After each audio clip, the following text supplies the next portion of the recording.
This 1UP podcast is brought to you by Halo 2 for the PC. Optimized to play on Windows Vista. Play new maps and multiplayer modes. Available May 22nd.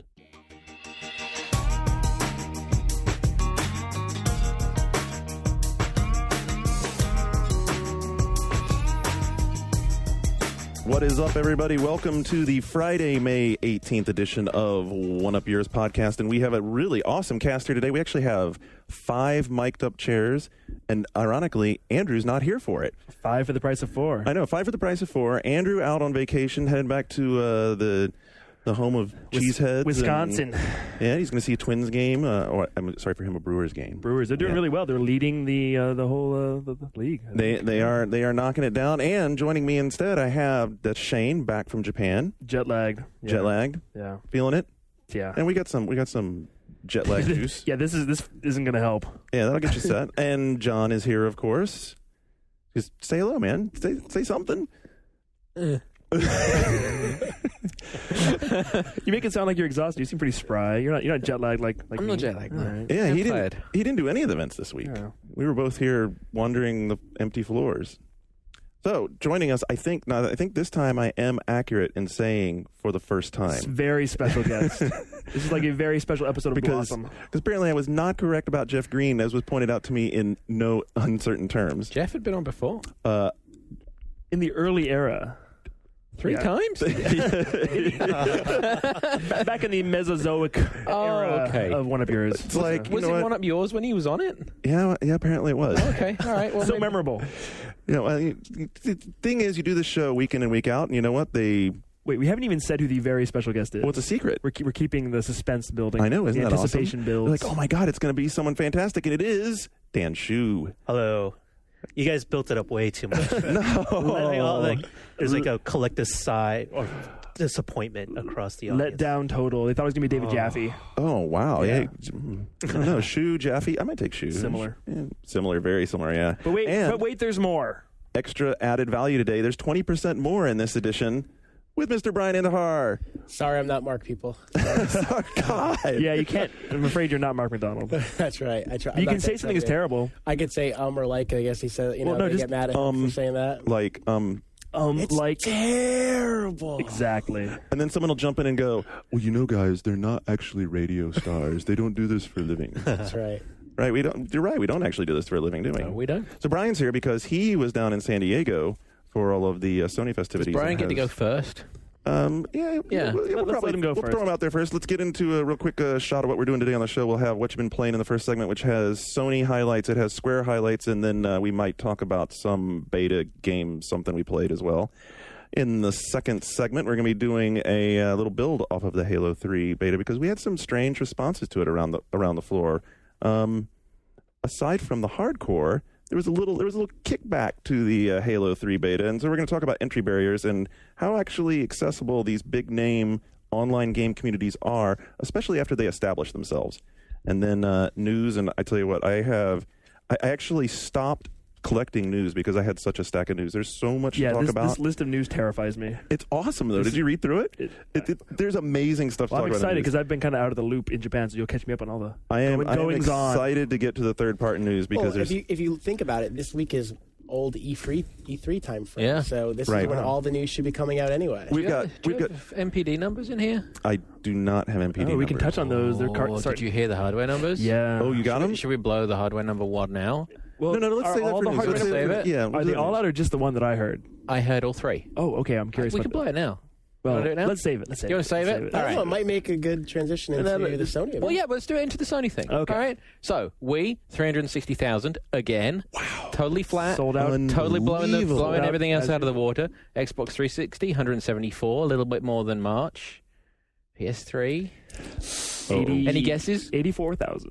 It was actually 82. Oh, That's a great guess. Jesus. Oh, my goodness. You knew it. I knew it. 82,000. Not so good. Well, I mean, we can poo-poo it all we want, but it's still the same story, which is that until it has that compelling build-up of catalog to go out and buy, you're not going to buy a $600 device. Yeah, I don't know if you knew what game came out in April. The one game that came out in April was, what was it, Rainbow Six? Not a good version. Yeah. Yeah. Is Rainbow Six out? I don't think... Oh, I haven't seen a didn't review even copy. make it? Oh, then I guess Spider-Man was... Spider-Man, only- multi-platform. was the would be- only game Oh, boy. Which came out in May. April. Oh, No, it wasn't coming out first week of May. well, then maybe nothing came out in April for PS3. Which, Okay. No, well, that would- something came out for it. There's got to be. Name it. name it. Wait, I don't didn't know. Splinter Cell? Splinter Cell. That was it. Splinter Cell was the one release. Double Agent? Yeah. Oh my goodness. Really bad. Not So good. there you go. That's why there's 82,000. That explains, because we were wondering today on my cheats, there was a big spike in Splinter Cell traffic on my cheats, and we were wondering why that It's happened. the only game in town, apparently. Look, the fight's going to be this fall, but boy, is it going to be a tough fight if they keep going along at literally 100,000 clip They've lower gotta than pick up. 360. That's There's- going to change. There's I think games, so. I there's think games so. coming, and that's why Brian's here. I think so. That's definitely going to change. I mean, I was down at Sony's San Diego studio, and they had basically had their Gamers Day for 2 days and showing everything that they have planned for 2007 coming out for PS3, PSP, and some PS2 stuff, and PlayStation Network. And I would say the show, I mean, we're all probably going to talk about PS3 because that's what people are caring about these days. And the PS3 showing was good, but not great. Wait. Why not great? Because they failed to show like the unbelievable AAA. Like they didn't show anything Final Fantasy related. They didn't show anything Killzone related or Metal Gear, like the stuff people. Well, E3 is coming in 2 months, dude. I know, but I'm saying that's why it was good, not great. Right, but That's- like they showed a lot of good games. they did show a lot of good things. Like for me, it was Uncharted. Naughty Dog's new adventure game was by far for me the game of the show. I mean, maybe because I saw Ratchet earlier a couple months ago, but Uncharted is like, imagine like Prince of Persia meets Gears of War meets like Tomb Raider, Indiana Jones. Dude, that's a pretty heady combination. But you know what? And they said that to me like 6 weeks ago on the phone. Like I was talking to Amy Henning and Evan Wells of Naughty Dog, and I was like, everybody says their game's this, that, and this, but it really feels like that, and it feels all really good. Prince of Persia and Gears of War? Yeah, like so the shootouts are just like Gears of War. You're basically using cover the whole time and kind of leaning around corners and shooting, and it's all about like platforming, like Prince of Persia. But isn't every other game coming out now like some Prince of Persia something? Yeah, but the thing is, like all those other games, I feel like they just do it so half-ass, and this really feels like it's all fleshed out already. Like just from the demo, the 15-minute demo I played. So you played it. Oh yeah, I mean, So here's my concern, having watched it, is the game is phenomenally gorgeous. I mean, I watched the videos. It was the best looking game they had there. Well, I thought. I truly say wow when I watch it, but how about the controls? Well, I was gonna say I was concerned when I first saw it because it's so realistic. It looked like the player was a little clumsy on purpose, which might not translate to fun gameplay. Okay, because they're trying to build this guy. He's like the ordinary guy. Like Nathan Drake is like descendant of Your Sir ordinary Francis Drake. gun-toting, Yeah. jungle-dwelling Yeah. guy. It's the Far Cry story, right? Yeah, He's and- just an ordinary guy on a sailboat. And you're like, well, how's that going to work? Is he like means he's not going to be able to shoot as accurate as someone else? And that doesn't really matter. It's more like his reactions to things. Like if he's running, he'll start like duck, like grab his head because he sees bullets whizzing over him, or like he'll kind of grimace when he slams himself against the wall, stuff like that. If he'll like when he fights, it's almost like probably one of us fighting who's not trained in martial Right, arts. it's not like kung fu he's like, accuracy. Speak for Big yourself. Have you ever seen Shoe fight? That's But true. does it work? Does it feel like It you're feels very immersed responsive. in the It world? does, yes, totally. I mean, I think the whole thing is the environment is unbelievably detailed. Like nothing, like from the water, from the trees to the grass, everything looks so phenomenal that and the game controls like it should. Like it looks a little more realistic in the way he fights, but you don't feel like you're out of control or like you're at a disadvantage at all. I'm curious, could you get much of a feel for the plot? Because Amy Henning, she's one of my favorite storytellers in games, and she's been working on this for a long time.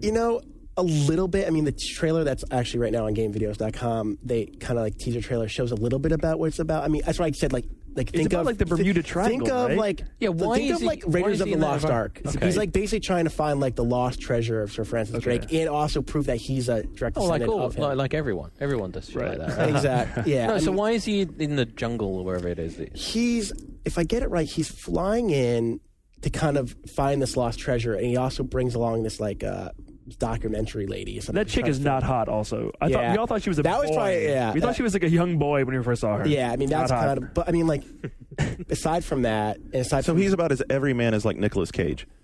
you know what, he still looks like Jason Rubin. Yeah, he looks exactly like He looks Jason. like, he looks like the ex Naughty Dog guy. Yeah. He looks like Jason. It's funny that one of their ex-employees, the character still looks like him. Yeah. He really does look like Jason Rubin. I'm sorry to say, Naughty Dog people, sorry. Hey, you He does. started your model someplace. But I'm glad you're excited because I'm excited for this game, and it is something. It's a new IP. The It only looks very only fresh. thing that I found to be a problem was that the guns weren't tuned, so it took 55 clips in order to kill one guy, That's which not was good. kind of annoying. Yeah. But like the targeting was fine. The enemies reacted like the proper way, and like only Oh a wait, third. the targeting isn't fine if you took 55 bullets to hit. No, it's just they like The balance? it wasn't balanced. It wasn't like the hit detection wasn't working. Yeah, right? like no, just like AK-47 didn't do like the proper damage. Like if you were up close in front to a guy with a shotgun, it would take like 4 blasts instead of just like 1 right away. I gotcha. So stuff like that. But otherwise, Are you a Tomb Raider fan? no. So you're not a Tomb Raider fan. Not a Tomb Raider See, fan. that's really weird because I'm not a a huge Tomb Raider fan. fan. I'm not a Prince of Persia fan, and I totally dug this game. What about Amy's previous stuff, Soul Reaver? Did it have anything in common with that? I couldn't really tell. And I think when I see the story unfold, I might be able to tell. But She was, I'm a she was huge Legacy something that game she fan. was really good at was in Soul Reaver, and there'd be like really intense portions, and it would really open up and like show you what's coming next, and there'd be a big There sort is of some of open that. environment, and that you'd kind of calm down, and there'd be an epic moment, and then you go straight back Like into the the action pace- again. That's what you're looking for. That's this demo was very that's much gonna like be that. good. There was the adventure kind of like figure out, okay, how do I get to that point? Then you kind of get into a shootout, a little more platforming, kind of see what the area was. And they do a good job of actually mixing some of the stuff. Like I was platforming over this waterfall, and all of a sudden these 2 guys in a van come down, start shooting at you. You have to hit the explosive barrel. Yes, there are explosive barrels in this game. The car drops down between the Crates to waterfall. break? Use that as the platform to get up to the other area. So it was, it was really good. So it lived up to your expectations. That's I would say, I would actually think it surpassed my expectations. sweet. So then, what was the opposite end of the spectrum? Disappointed, Heavenly Sword. Really? I thought the video looked awesome. Yeah, the video looked great. The video is almost as long as the demo. Yeah? The demo, I think the trailer was 1 minute and 13 seconds. I think the demo was 2 minutes and 13 So seconds. the rumors you've been hearing that this project is troubled and it's not far as long as they keep saying it is that the vibe you're getting? You know, it's weird. I thought that, and then the trailer I watched today when I came back, they didn't show that trailer at the event. They just showed the suspended column thing, they where they're didn't crashing through the... They didn't show any. They didn't show all like the different environments. They didn't show that trailer at all, which got me excited about the game. That's what they should have showed at the event. They should have showed some of those levels, or just that trailer. They just showed a guy on stage playing it, and then they let you play those 2 minutes later.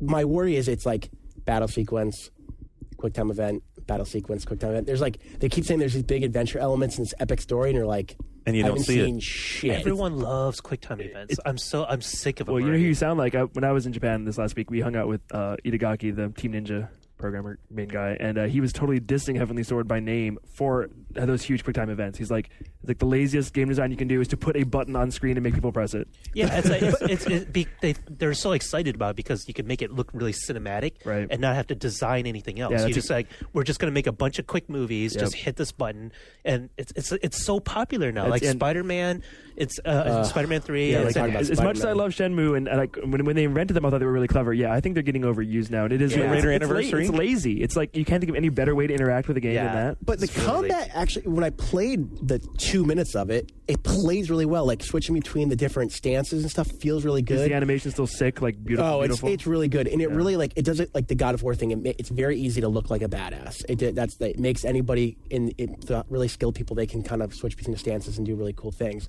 But anybody can really look really cool. So that's awesome, and the game is beautiful. Like the scenery that I saw, like the waterfall and stuff, and The from lighting distance, looks stunning in it. really good.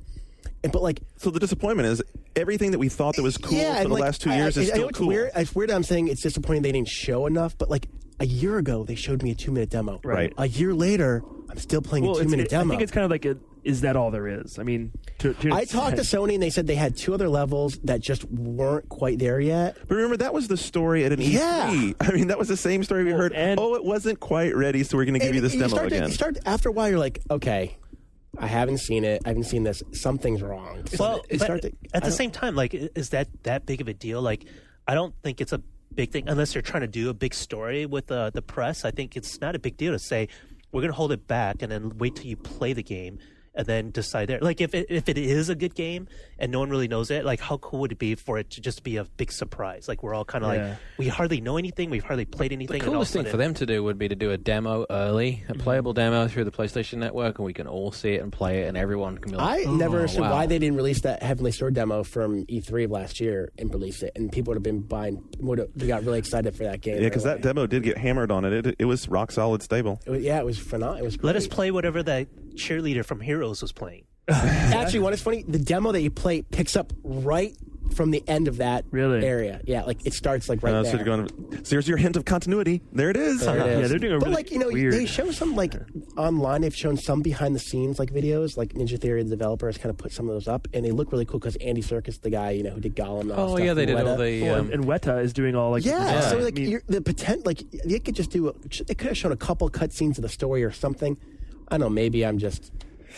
No, not at all. I too think much. you're saying the same thing that people who are fans of Heavenly Sword are saying, which is we want to see more. I've been hot for Heavenly Sword also, and I want to see more. I want to know that it's not just an arena to arena strung together with cutscenes and QuickTime events. Because from what I play, it feels good, but I want to see more before I'm sold on it. I completely agree. Sorry to say, but Ninja Theory last thing they made was Kung Fu Chaos. Nothing sorry about it. They bit off a really big project here. So Right, yeah, I mean so- they've done great. I mean they've proven they can put the art out there. They've proven they can do like the character design and they have like a cool mechanic to the combat. But we need to see it come You know, together. Microsoft passed on that game, right? yeah, I have heard that. yeah. By the way, I'm starting a movement to not call these things QuickTime events anymore. Okay. Just because Shenmue started Would it. you like to call them Cineractions? That's the that's the Cineractive. the Cineractive. buzzword that Activision created for Spider-Man. We need to find a new word because QuickTime events. It doesn't. If Dude, you don't play Cineractive sounds Shenmue- like a treat you get at the mall That's or right. something. How about calling them lazy Timed button sequences? lazy or- bullshit? How about that? Speaking of mixed responses, so around the office, I came back. I was like, "How's SOCOM?" And like, I hear you think it's good. Mark is like, "It is terrible." See, okay, now I'm maybe a bad judge of this because like I don't play SOCOM. All right. I thought it looked okay. I mean, the game's only been in development for I don't know. They said like 4 months or Well, so. and this isn't the real SOCOM. No, this is the one that. This is the download only 32 player. So No, not, this- sorry, not download only, multiplayer only. What's the studio called? It's Slant 6. Slant 6. So it's not Zip. Zipper is still working on SOCOM. Zipper's the making proper- the real. Yeah. yeah, SOCOM. a proper real SOCOM. But this is like Warhawk SOCOM. It is exactly what it is. Right. 32 player. You can either buy it via the PlayStation Network or in store. In the store version, I'm sure we'll have like behind the scenes bullshit and stuff like that. But from what I saw, I actually just watched the trailer again before I came down. I thought it looked decent, but Mark was So like, is it like SOCOM channeling Battlefield? Is it that kind? Is it No, a bit see, more? so I read about arcadey? it's the opposite direction. It's because the whole deal was, I guess, the fans of SOCOM. And you can correct me if I'm wrong, but the deal was You probably know more than me. the Go ahead. SOCOM fans were getting upset at how big the battlefields were getting. So what they're trying to do in this is get back to that close quarters combat The feel urban stuff? and call it and urban and call it. That's why they're calling it confrontation, because the idea is it's 32 player, but it's 32 player where you're running into people There were constantly. some maps in the last one where it was like a real trudge to get to where the action was. You know what? People are not sure about the PS3 version, but you know what game looks really good is the PSP version. The that tact- Slant 6 actually is making as right, well. the tactical one. It's not like Team Bravo. It's like No, it's a different kind of it's game. SOCOM Tactical Assault. Team Bravo It's- was pretty good. It's Right. basically like Full Spectrum Warrior. Like wow. so, you're basically just giving the commands, and they're kind of doing everything. And it looked really solid. Sweet. I thought it looked really good. And I'm not one of the. I mean, I like Full Spectrum Warrior, but I mean, it looked really good. Actually, the PSP had a really good showing there. I mean, combine the Square stuff that you saw, Shane, in Right. Japan, and plus God of War, which. Holy You got shit! You got hands on. No, you they didn't. They wouldn't let us touch it because I got a feeling the controls are. They're still trying to figure out all the button mapping But and stuff. graphically, it's amazing. Graphically, So it's left and right to do the dodge thing. Was that awkward? Did that Left, look right. awkward? Left, right at the same time. Same time. No, it didn't. Looked fine. It I think sounds it, fine. actually, Matt Leone had a great way of describing it. Mr. God of War. He said you have to think a little bit more when you're playing this version. Which that's He what did it's- the map face. Did you that's see what him he do did the a map little- face? the Matt, he had, think Matt, a little Matt bit only more. loves a few games, but that's one. Yeah, he told me over and over again God of War was the game show over and over again. But I mean, Sam comes into my office like this morning, or when he got in, and he's like, man, Matt, God of War. It's like loves it, absolutely loves it. I mean, but I can understand. It looked phenomenal. It moved really fast. It moved just like God of War. I think it's gonna be huge. PSP killer app. That and Crisis Core Yeah. looks sweet. PSP is definitely Castlevania, SOCOM. PSP is gonna have a good fall. Yeah, it's not dead. Finally, nearly ready. How long have they been talking about that game now? It's funny. I asked the developer about that. I was like, this game was announced when the PSP was announced. Because this was part of the ACBC CCDC It's thing, 3.5 right? years ago, and I was like, how come we never saw the game until late last year?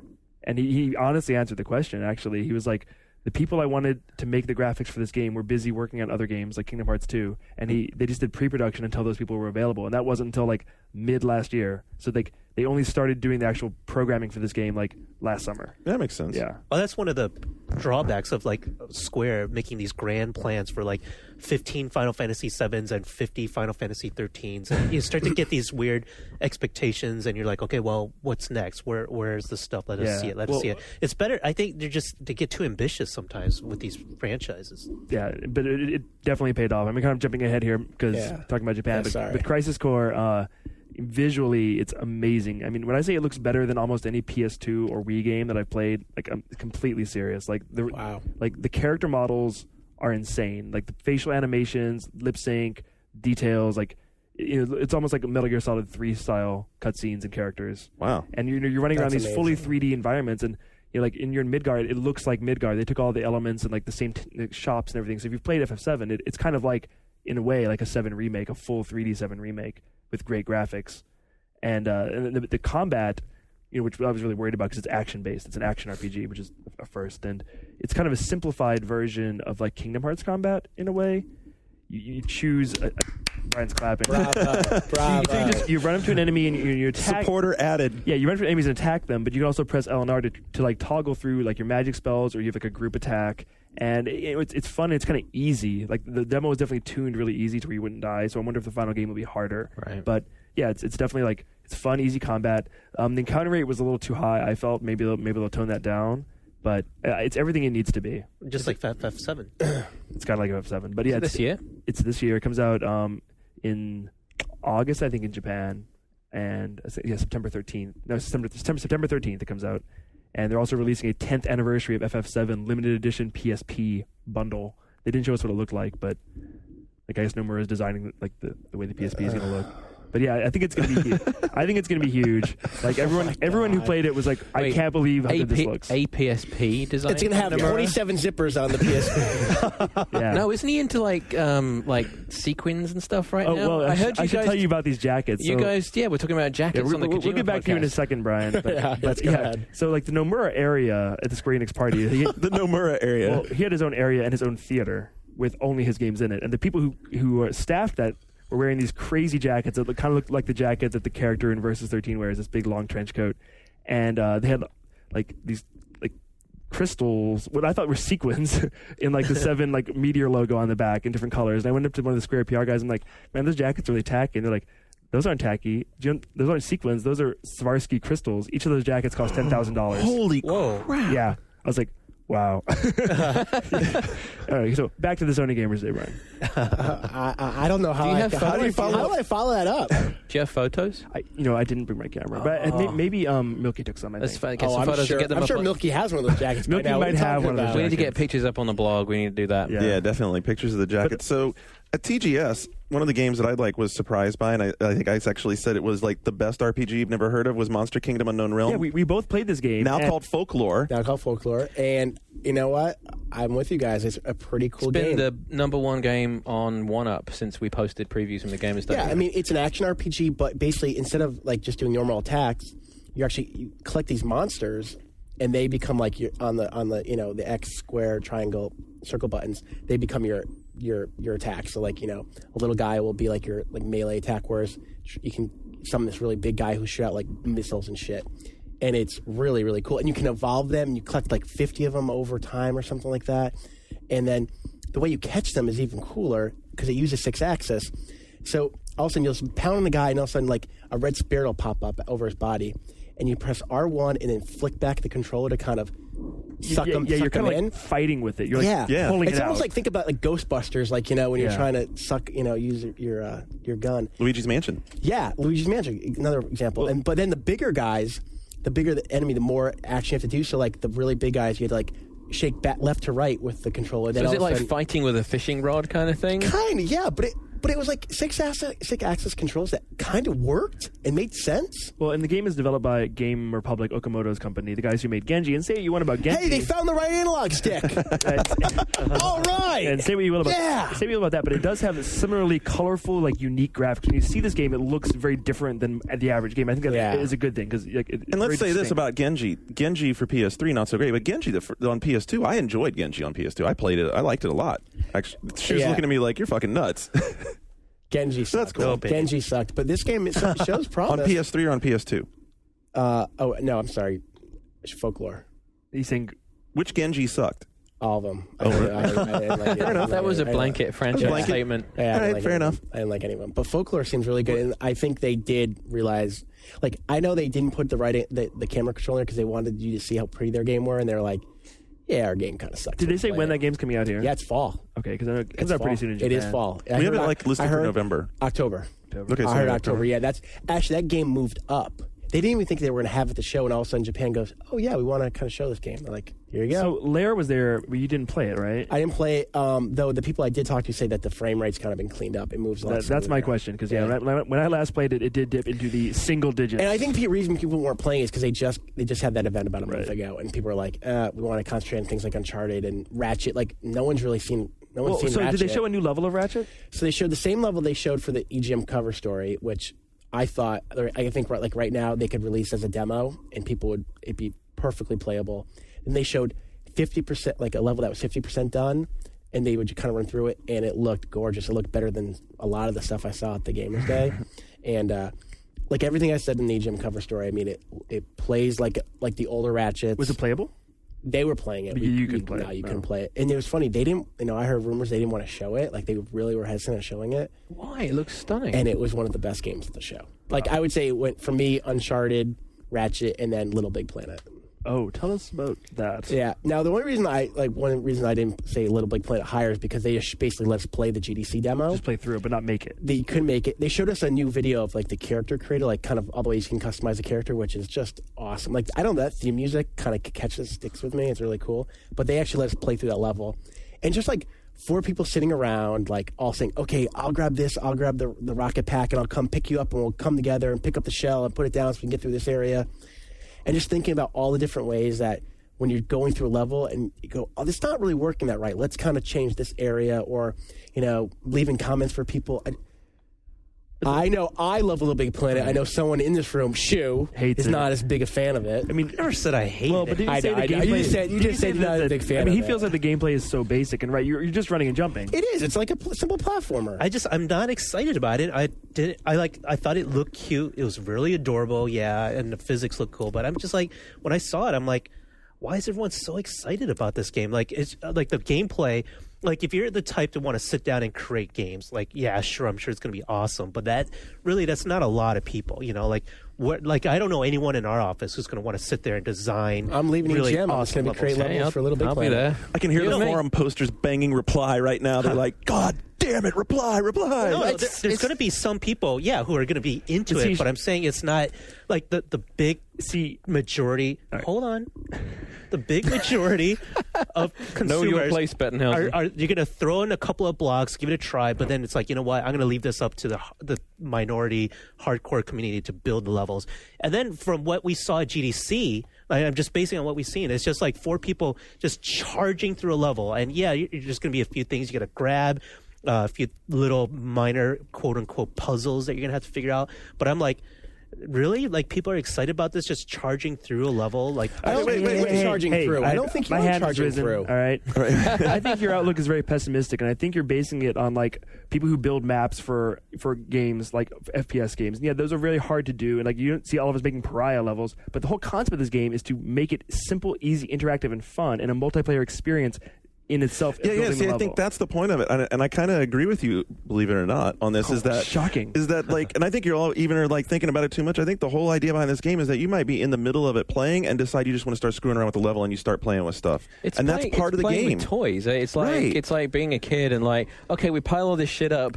And like I think you can create puzzles and stuff if you want to issue a challenge. Like here's a big pile of stuff. Which thing do you have to pull out to make it collapse the way that it should to be able to open up the next level? And I think people will do that stuff for an hour or two, and then you're going to get bored, and it's just going to be. If the interface is hard to work with, if Healy can master the whole interface idea, though, people could really enjoy messing around with that. I mean, if it's easy to play around with, and you can hop in and just do that stuff, like snap, it makes sense. You're just really comfortable doing it. You could do that all the time. You said they're going to let us build. They're going to let us finally. They wouldn't let us touch anything. Like even if you joked around about touching anything, they freak out.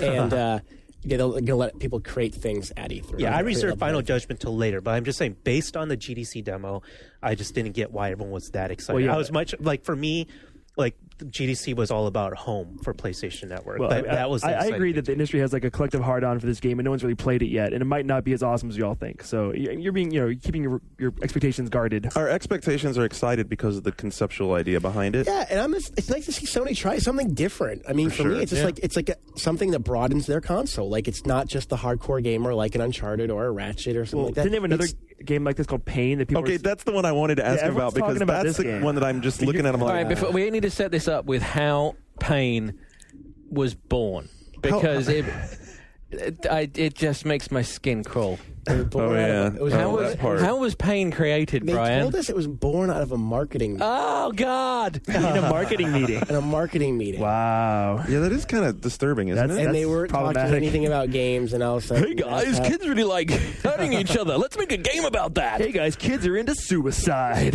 Yeah. So I mean, you know that Jackass show? Wouldn't it be cool if it was a game? It's My Chemical Romance, the video game. Is it? Is it emo? No. Oh. So basically, what it is, it's a PlayStation Network downloadable game that you basically imagine like Jackass meets like a slingshot, and basically you take the Johnny Knoxville-esque character, stick him in a slingshot, and just launch him into this environment, and it's see how many things you can hit and how much pain you can cause this character. It sounds to me like the ultimate reductionist version of Havoc physics. Here's what you want to do with it. It is based Havoc physics, and it's just like, it's cool let's to take bodies and throw them at walls. Hit like a giant donut and like grab onto it, and then all of a sudden sling into like an explosive barrel and blow up, and then all of a sudden fall down into the street and get hit by a car. That was like fun for like 5 minutes. But at the same time, all these open world games, what do people do? They climb to the highest building and jump off. This is what people do. Someone said like this should be like part of Crackdown. Well, but if this is it reminds me a little bit of Crash Mode in Burnout, right? Or the stupid shit in what was that? Flat Out. That's what I'm saying. This is what people love. It boils down to Havoc's engine to like what you really just actually want to do, which is go out and fuck around with it and hurt. I was gonna say what happens. Flat Out sold pretty well. $1 million. Yeah. So if this is a $6 download, dude, I'd probably do it just because it is PlayStation Network for shits and giggles. Yeah, but like they're only going to launch with one environment.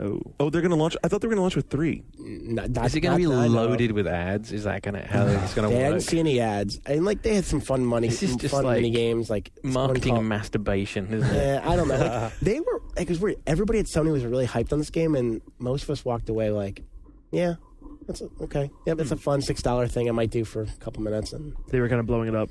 Yeah, like I think that was the problem. They made like such a big deal out of it, and like it was kind of let down. They'll be like, wait till we monetize the different launchers for $1. You can have the Uber launcher. Like, it's gonna be $6, and then it's gonna be like $3 for a new backdrop, a couple dollars for new characters. They're making a big deal out of any PlayStation Network downloadable. Like, I don't know how many press releases I've seen about Rampage coming to PlayStation Network. Oh my God, you'd think it was a big... It's fucking Rampage, I wish people. It was the old Rampage. Or like, hey, download an HD trailer of Rampart.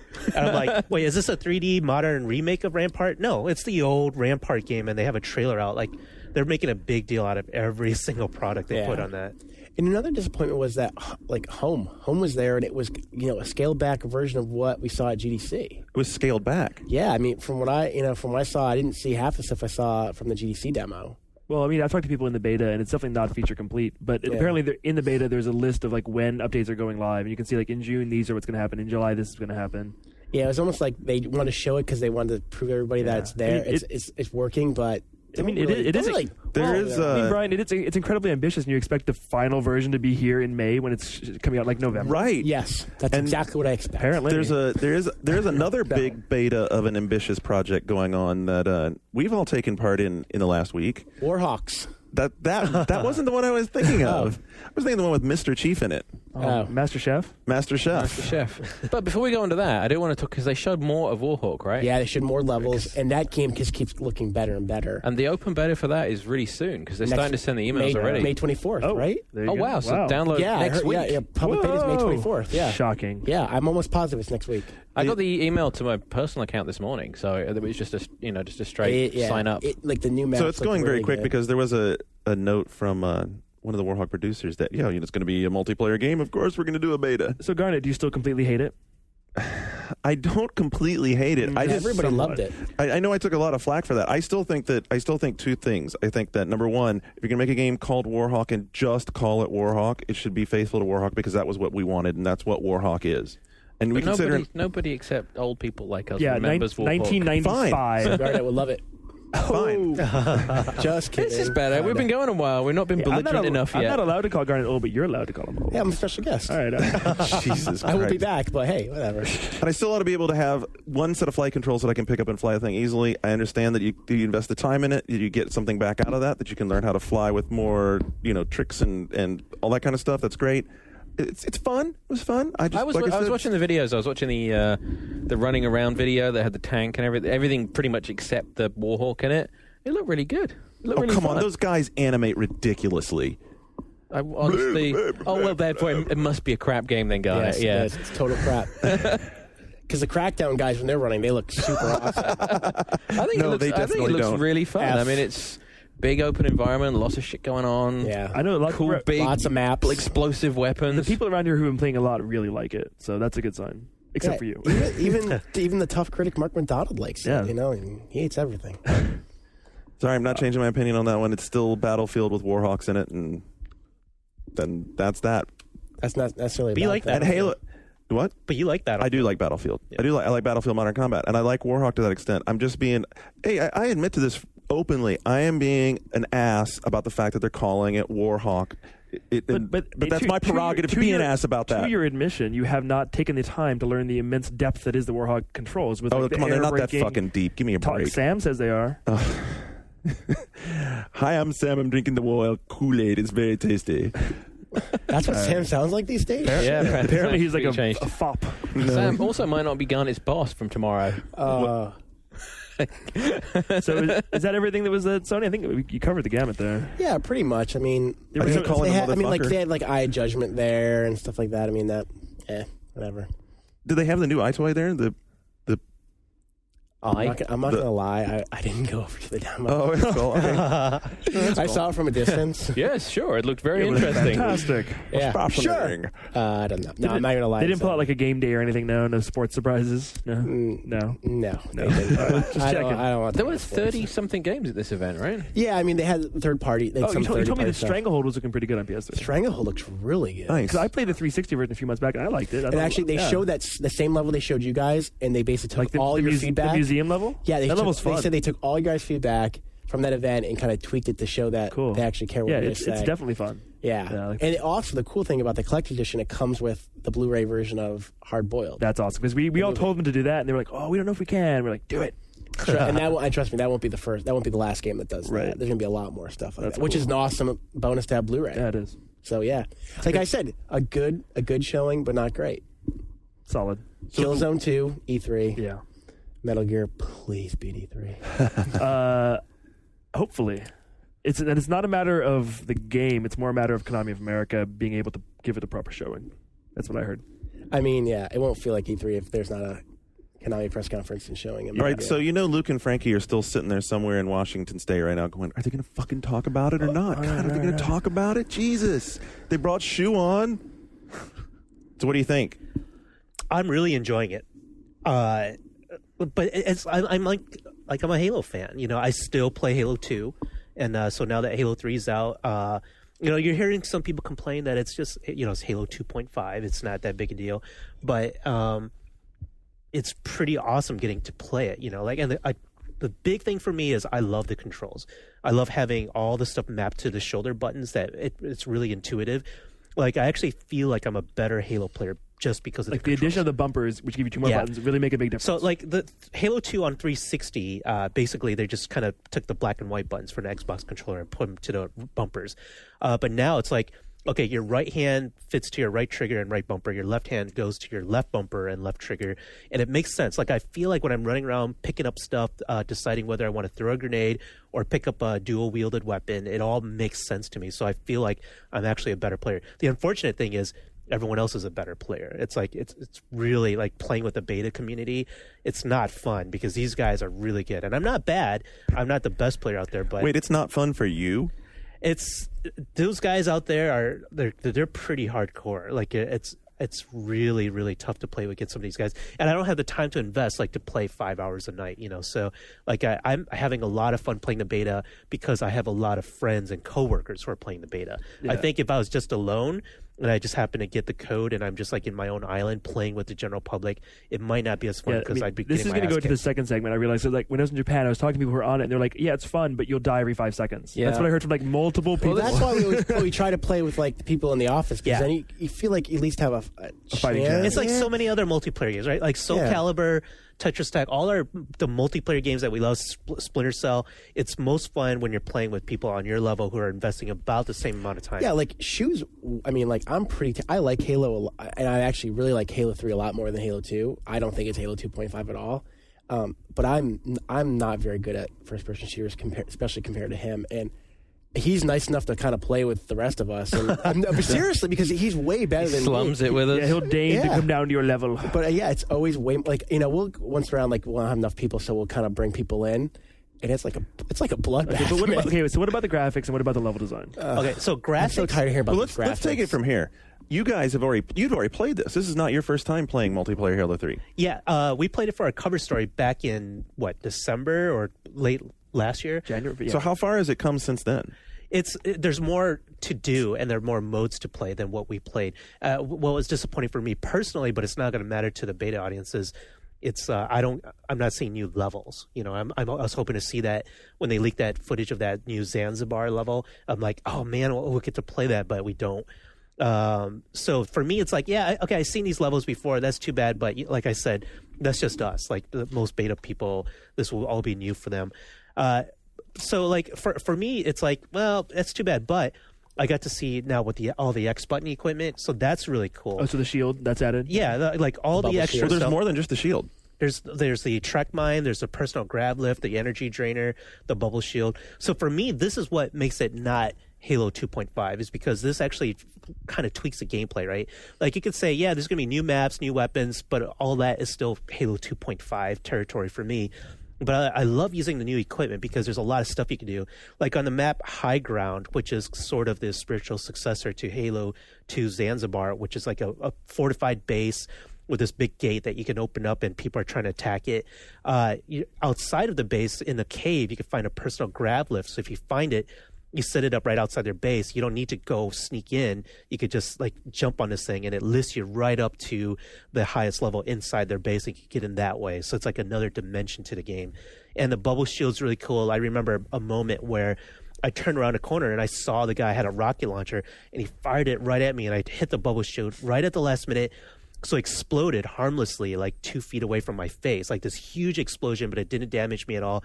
Then I exited the shield and shot the guy back and then killed him. And so there's these exciting new moments that you don't find in traditional shooters that go beyond just new weapons, or new maps. You know what stands out? It's Halo. I mean, like, Halo's great. I mean, do you really have to change it that much? Do you really want it to be completely different? No. Well, I think what they're taking advantage of, and I'm going to talk about High Ground for a second, because the level design of High Ground is really, really sophisticated. That is one of the most sophisticated, concentrated, well put together pieces of level design I think I've ever played on. I agree. And it works so well because they're using the power, not just the power of next gen hardware, not just to give you graphics, but to do a lot of terrain changes, a lot of environmental things that you can hide behind. There's so many routes in and out of the base. There's so many different spaces. They're not worried about.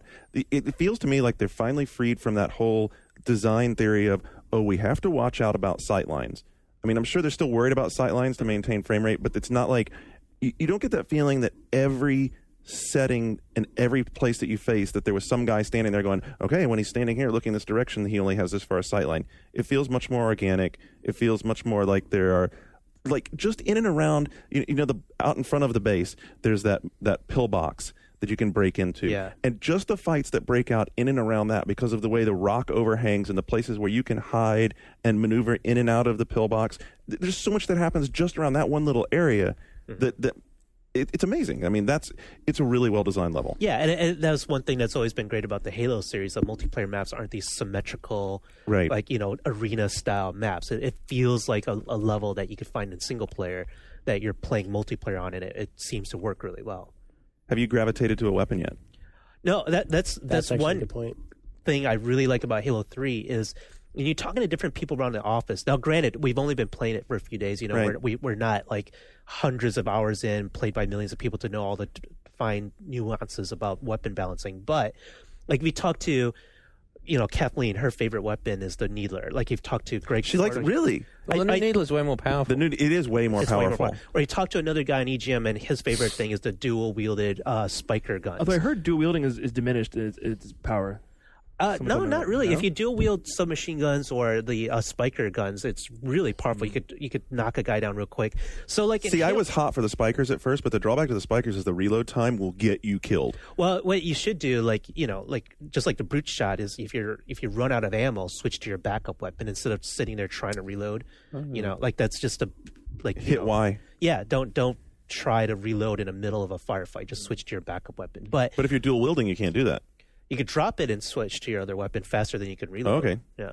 So the thing for me is, like in Halo 2, you're always like, when your game starts, when you know the other team can't listen to your chat anymore, it's like, okay, I'm going for RL, or I'm going for shotgun, or RL being rocket launcher, or I'm going for the sword. In this game, people aren't doing that anymore. Like, we know where the rocket launcher is, we know where all the weapons are, but it seems like, you know what? I'll be fine with my default weapon, or I'll be fine with the brute shot, or the Needler, or the spiker guns. It seemed like whatever you picked up, you'll be okay. You could hang. And it wasn't like sometimes you'll go in a match and 5 minutes in, no one's picked up the rocket launcher yet on high ground. And I think that says something. It's like there's not that one power weapon. And everyone's bundling towards. Yeah. So it's actually more balanced. It feels really balanced. It's like it does feel really balanced. All these different people have different opinions. Like, isn't this beta supposed to balance the game, and it's already balanced? So. Maybe something that I think they could work on to encourage is that, just like Halo 2, Halo doesn't really encourage teamwork in a big way. What you tend to find is that everyone's out for the kills, even on the team objective-based stuff. That you find that if you're not very good and you're with a bunch of people that are much better than you, that you can accumulate points by, well, I'm just going to go sneak my way around and go capture the flag, or I'm going to go and do because they're all variations on different kinds of deathmatch, and because everyone's just killing. There's not much coordinated, like, people working in, like, squads within teams. They don't seem to be really coordinating. It's like, everyone everything I saw, it just seemed like it degenerated into just, like, a kill fest. And you're saying it works? Well, no, I think it should, that at the moment, it doesn't seem to encourage that kind of squad-based collaboration. But they need to add some sort of trigger mechanism. There's not really any reason to, because you can just go in and not really. You can play Halo 3 without a headset, like without really, because you can just go, okay, everyone's going this way, open fire, and then it just proceeds, and it's like it's either red versus blue or all for one. And you're just going for the objective, and people don't seem to be working together the way that this is something we can talk about in the next segment, but there's a lot of other shooters that have gotten really good at funneling people together, that you have to do things as a team. I wish you didn't say that, because Brian, I'm always scolding him for not working as a team. Like I'm like we're all playing like the EGM guys. We're playing right? Like we got to get better. I've done it once. No, fuck you. You do it all the goddamn time, and it pisses me off. Like, I'm like, stick together. Everyone stick together. Let's work together, because you're going to find those situations where two guys will be on one and you'll come out ahead. Even if one dies, the second guy will finish him off. Whatever. It's always good to stick together. And I'm like drilling this into the guys' heads, because I had the most experience playing Halo 2. And then you see Brian wandering off, doing his own thing. He's a lone wolf. I'm like, Brian, get back here. What are you doing? And then all of a sudden, 2 seconds later, you see the big X showing that Brian died right on the battlefield. And there's one time on high ground, we're all in a base, we're all like congregating, getting ready. The one time. And then he goes outside into the open area where all three, like as soon as he went out there, 3 blue guys jumped down on him, killed him. I'm like, Brian. You can hear it right there in Shu's voice. You hear how it shifts. It's like, what the hell? People, you got to learn how to play that game. Damn it! Whatever. Play right. Learn how to play that game. Play right. See, and so you're saying it's all in the actual the clan itself is where all that comes from in Halo. Because a lot of games they're funneling you that you can't really make the objectives unless you work together. But what you're basically saying is that you actually need to do it at the clan level, as opposed to the game forcing you down that path. No, well, I mean, sort of, because like, let's say if you're just playing a basic Team Slayer game on high ground, for example, we'll use that map as an example. Like, if you're on the outside charging the base, it's better for somebody to say, okay, who's the best sniper? Go get the sniper gun, because that other guy in their base might be out with a Spartan laser, or might get the turret, and then someone with the sniper rifle is going to want to take him out. And if you have everyone rushing to the sniper rifle independently, or no one getting the sniper rifle, your team could be really fucked. So, I mean, there's that kind of teamwork that's really needed to think about That's an example what Garnet asked earlier. Like, do you want to get certain weapons? If you're playing as a team, yeah, you're going to have to think about things like that. Or like if you're on the inside base, who's going to get the Spartan laser to make sure the other team doesn't go in and get it, from your base? So, right. Yeah. So this conversation between Shu and Brian is exactly what we're going to talk about coming up in the next segment, which is, do you want to be able to go off and run and do your thing, or do you want to play the game right? If Brian doesn't play it right, I'm firing him. He's fired me, no joke, in the last 3 weeks, I think 10 times. See, it's tough. So, you're not alone if you're out there and you look at games like this and you go, wow, that's a pretty intimidating game to jump into. And that's what we're going to talk about in the next segment, entry barriers to popular multiplayer games. Well, this segment has gone on really long, but I really didn't get to talk about Square Enix Party yet. You can do it in the third segment, news segment. Okay. I'll let you do Square. Because it's technically what you've been playing. I promise. All right, I'll let you talk about Square. All right, just reminding you that there are things besides Halo in this world. This segue disruption. Parasite 3 on cell phones, yeah, man. Did you read my blog about that? No, but I'm glad you did it because you echoed my concerns. I wigged on it. What the hell? What the hell? Well, because I was what? I don't even want to get started about that now because it makes me so mad because Aya Brea is one of the fucking coolest characters. I know you're a big fan, and like in that trailer, they started playing the music, and I was like, "This is Parasite Eve music." I know. And then they showed a picture where I was like, "Holy shit!" Oh, cell phone disappointment total. So yeah, disappointment absolute, not even total. I mean, total doesn't even begin to encompass how disappointing that was. Anyway, so we'll get to that in the news segment. Right now, we'll come back in a minute. We'll talk about multiplayer games. Don't go anywhere. We'll be right back.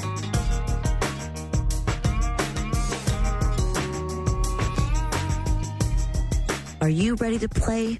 You can vote to bring the 2007 Midnight Gaming Championship Tournament to your city and prove you've got what it takes. The baddest gaming tournament in the U.S. is gearing up for another year. Visit MidnightGamingChampionship.com for details and make your voice heard. Game on.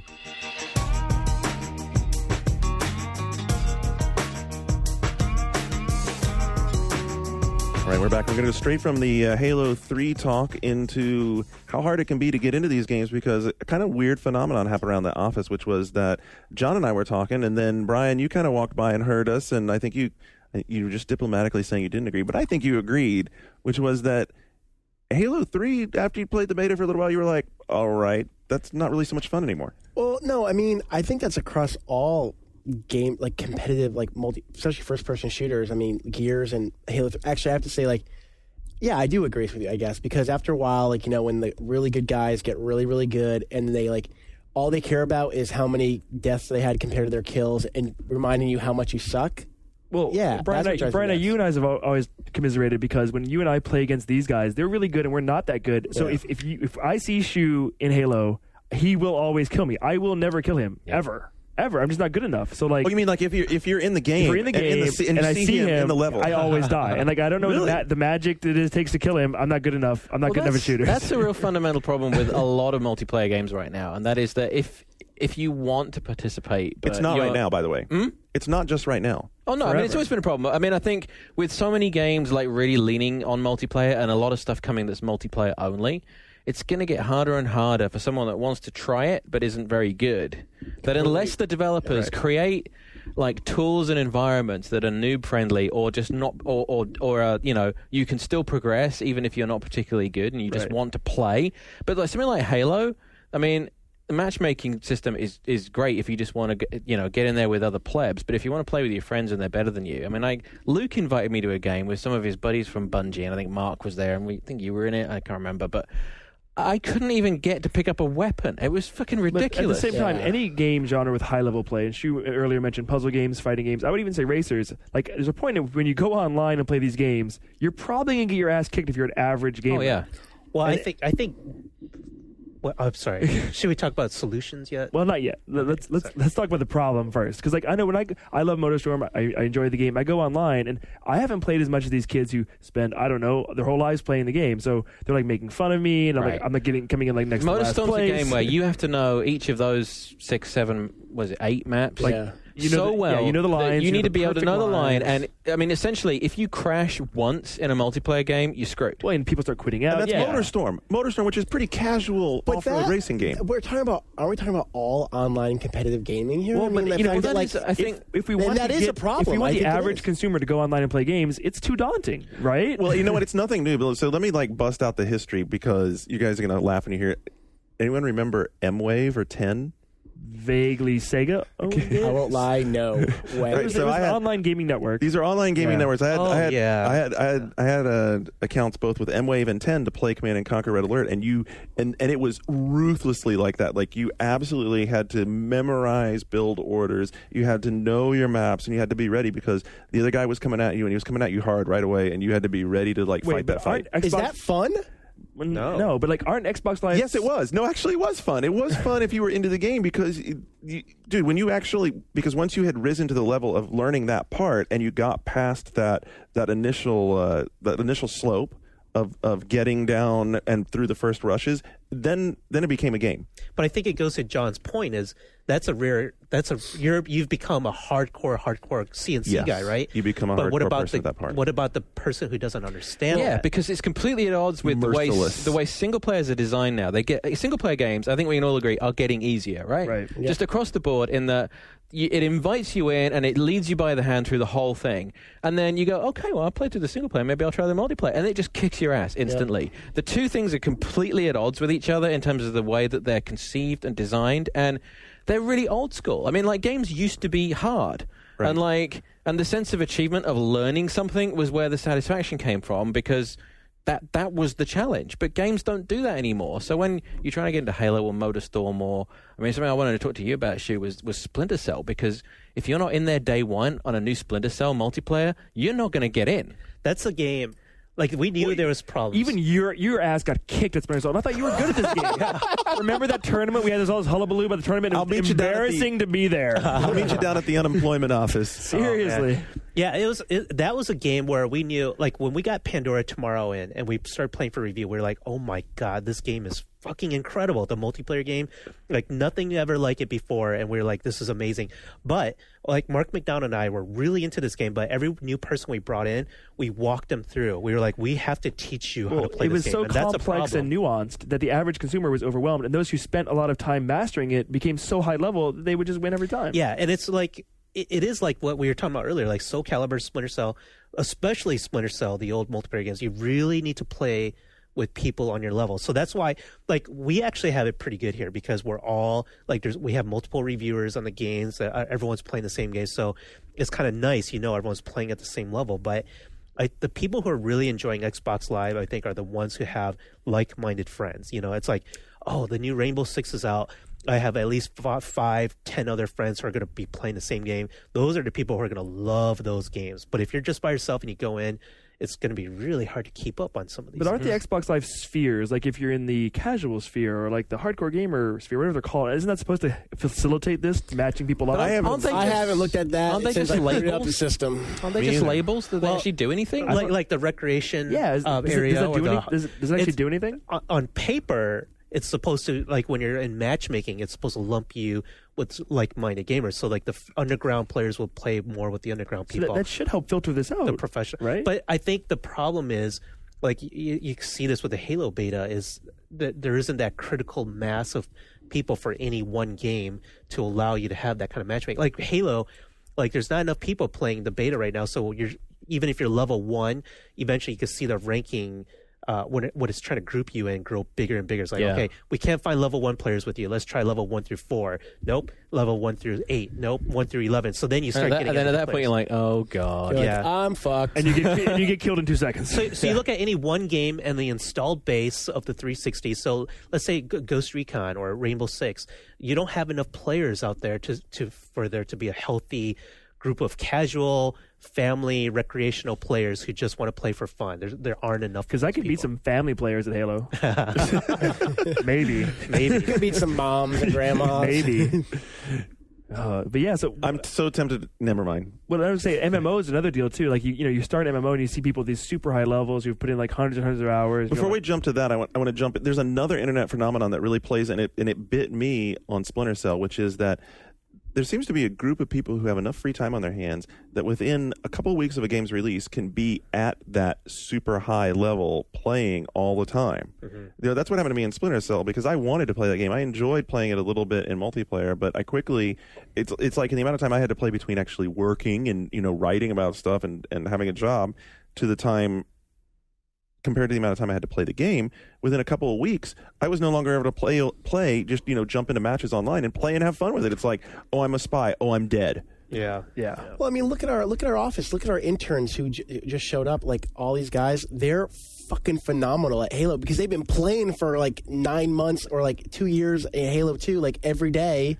Training like they're going to war. So that's the other internet phenomenon, is that there are people there for whatever the game is, even if it has a small community, and in worst case is when it's a small community, there is a core group of players who have enough time to devote to the game that within a few weeks of it coming out are at this incredible ability There's even level. a more terrifying subset, which is personified by Sean Elliott from Game Critters, which are griefers. And if you've never dealt with these people, they're like really, really high-level players who their entire objective is to destroy your fun by like breaking the game and like ruining your life, and like they get this sick pleasure from it. And like, if you're just an average gamer, you've heard about online games, never really investigated. You go online and Sean Elliott is like waving his nutsack in your face and like making retard voices.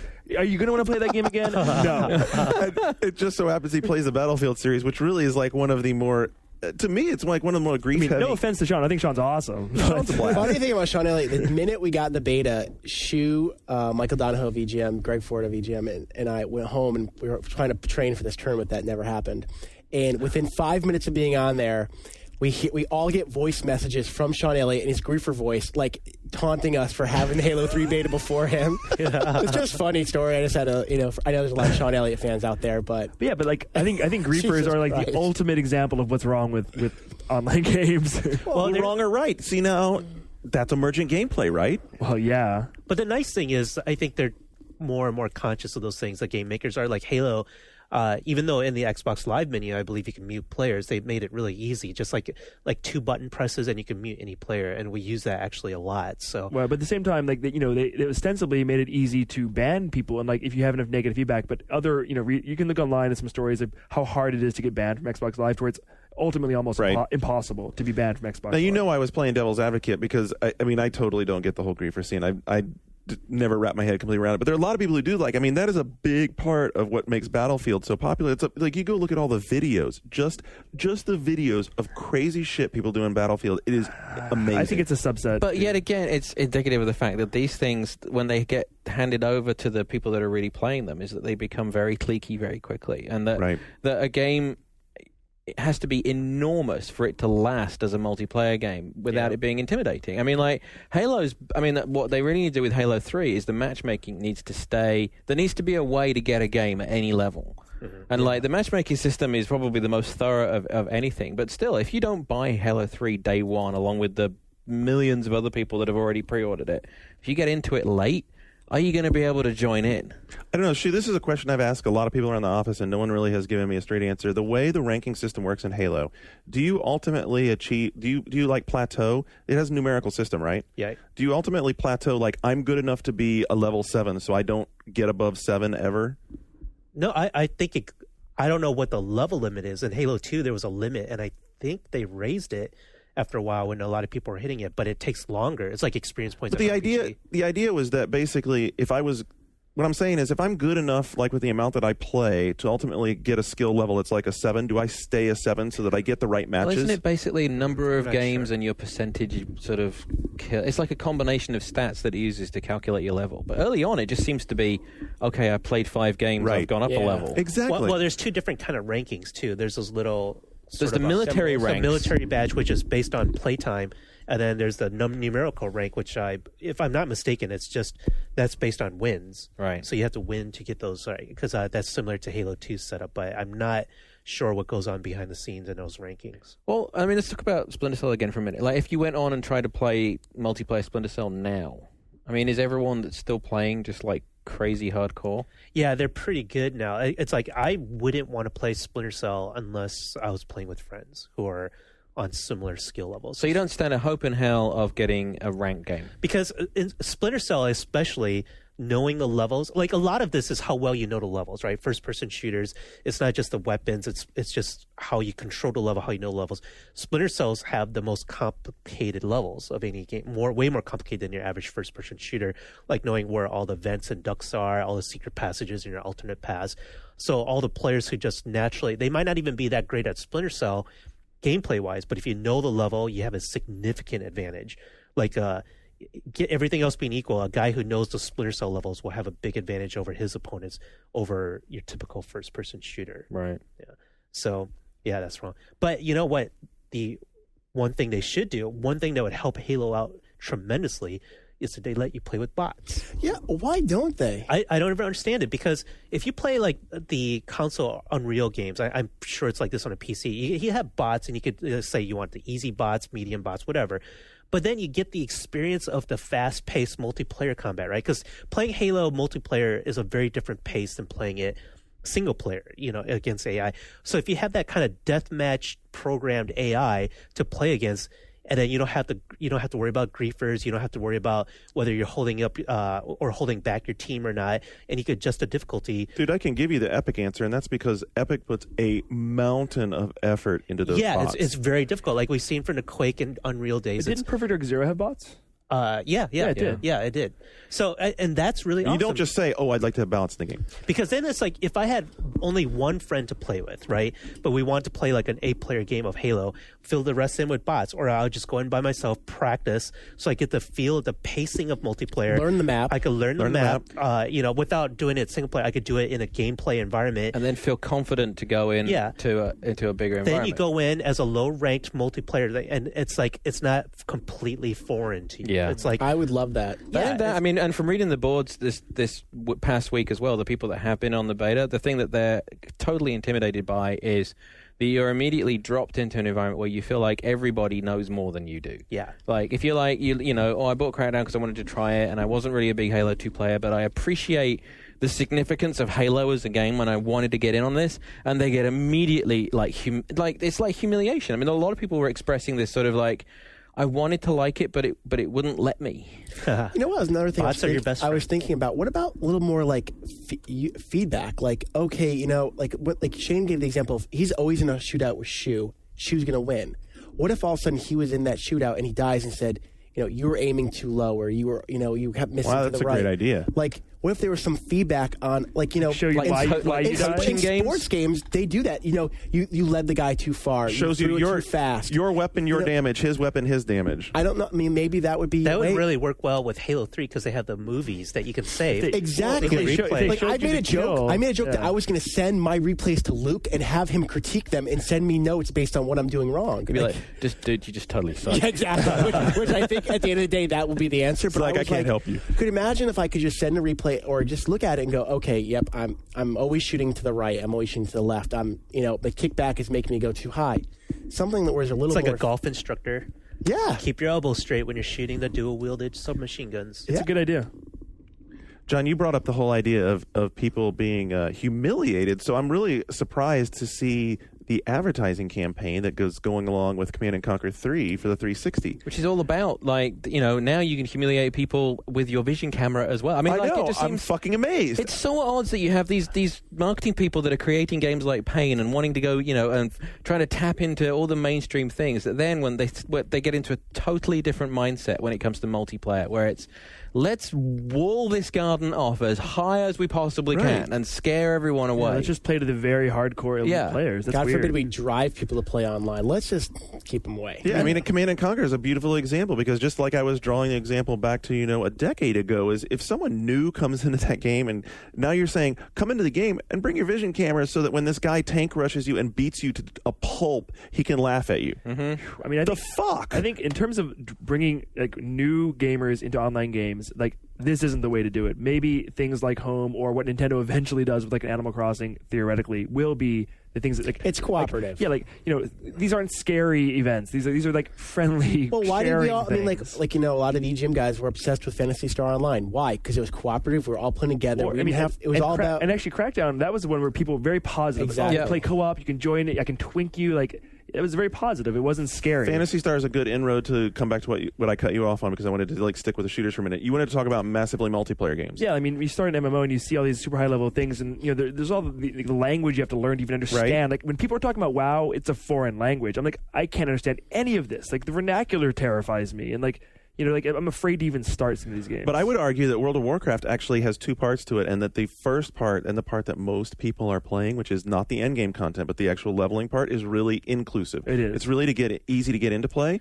You can play it by yourself. You don't have to party if you don't want to. I'm not going to find out. It's a slippery slope. I would love. That's the thing. Like I think Phantasy Star Online ruined me for a lot of MMOs because I got so addicted to that a game like WoW, which I keep hearing is so amazing, scares the shit out of me. But WoW shifts gears so amazingly at the end, because at the end game, when you've reached terminal level, suddenly the game becomes a whole other animal where you have to have your clique, you have to have your group, and it's very locked into, if you're this class, you have to be spec'd in this manner, wearing this armor to get invited to a group, because if you're not, whatever the priest build is that everyone's in favor of that time, you're not going to get invited. And that's fun?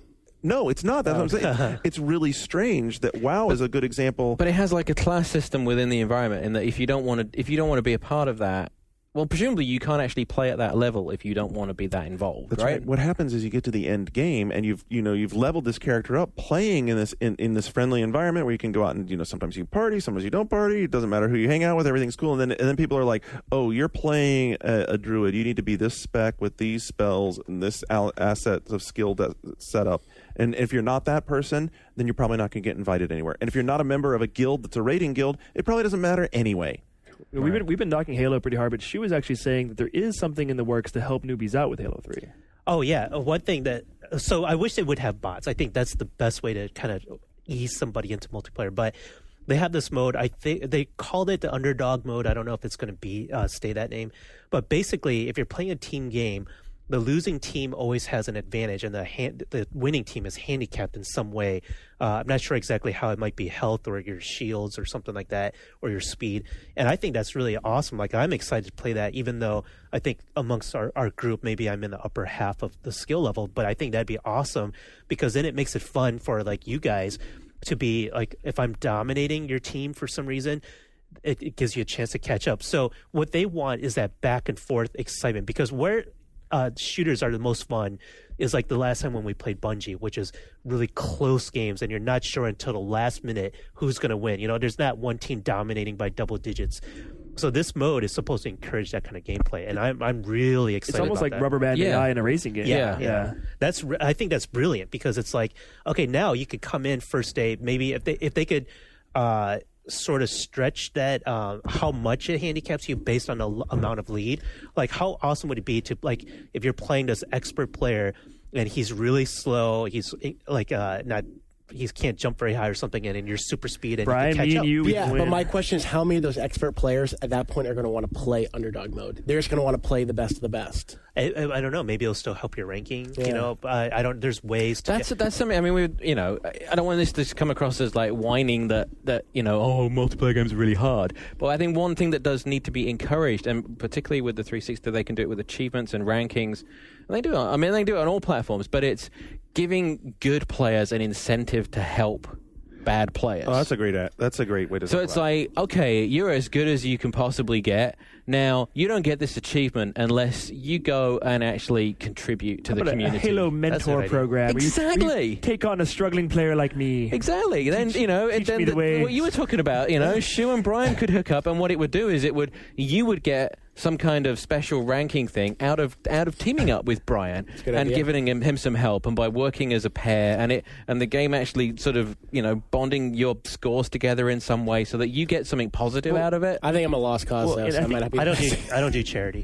Well, Team Fortress 2, I was looking at that. Like, if you play the medic, there's all these reasons to like team up with a guy, and like, because you have this gun and you like power him, and you go together, and you're like, well, so now you're into cool Team stuff. Fortress is especially well balanced in that way. But what happens in that sort of game, and it's the same thing that happens like in Counter-Strike, is those games become as clan-driven and team-driven to where they also become walled off. Very exclusive. So you can be the weakest member of your team and still contribute, but you have to have taken the time to learn guys you want to play with and have a team and play with the guys. Like, I used to play Counter-Strike, and I got to the point where, I was definitely not competitive level Counter-Strike good, but I had a regular group we played with, and that was the difference for that game. The fact that TF2 is hitting 3 platforms simultaneously, and the PC people aren't going to have a head start. I mean, it might change, though.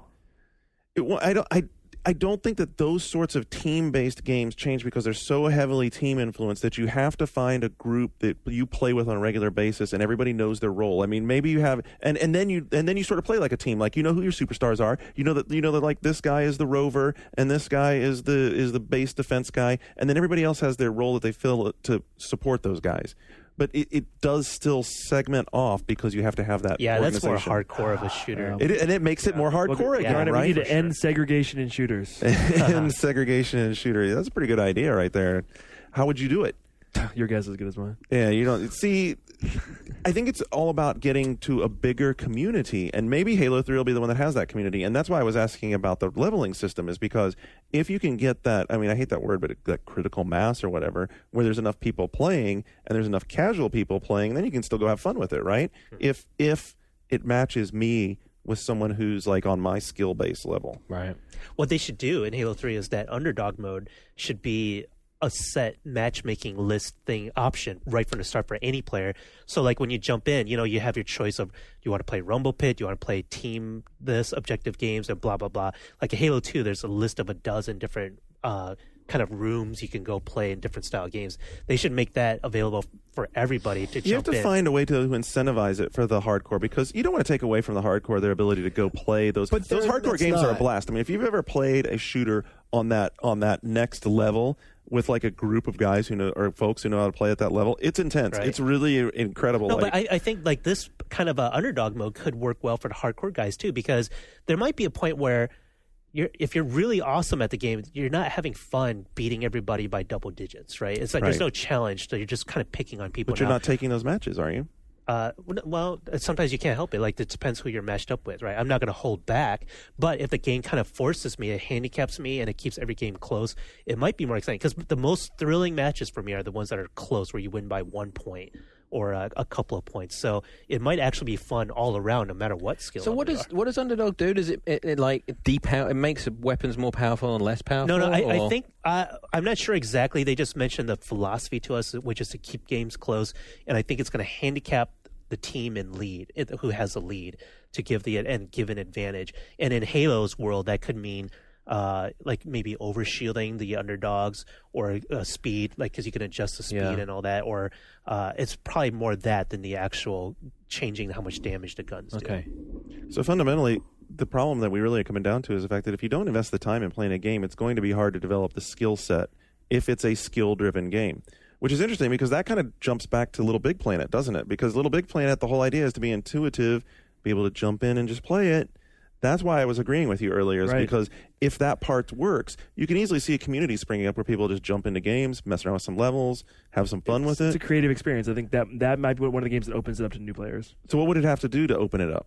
Well, I think it's simple. I think it's simple, right? I think it is doing what it needs to be doing, and that's why I'm so hopeful for it. And have stuff that you understand. I mean, when you jump into that game, you see textures that you recognize. It has that arts and crafts kind of feel. So it's not like off-putting. Right. It's like, oh, this is like stuff I could be playing around with my desk. It's cooperative. It's creative. It's simple. It's not competitive. I mean, like when we're playing Halo 3, it's I want Luke on my team. I don't think anyone's gonna be going, I got to play Little Big Planet with Brian because he's fucking awesome. Laying down those oranges and slapping stickers on stuff. Oh man, he's a hell of a sticker slapper. All right, so regular listeners may be wondering what happened to the yours part of the show today.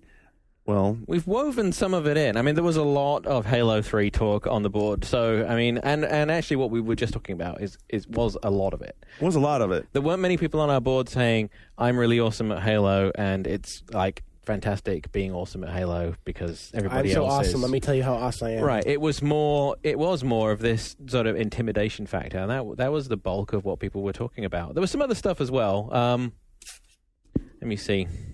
Look, before he says, you guys on the boards definitely sack up. Whoa. I was watching the boards all week looking for threads to jump into, and it wasn't that much compelling.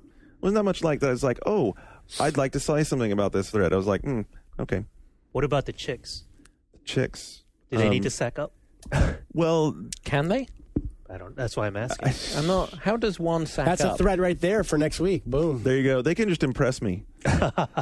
Wow. All right, very quickly, some of the more active ones. Link the Legend 2 had a thread. What genres do you think will be the next to die?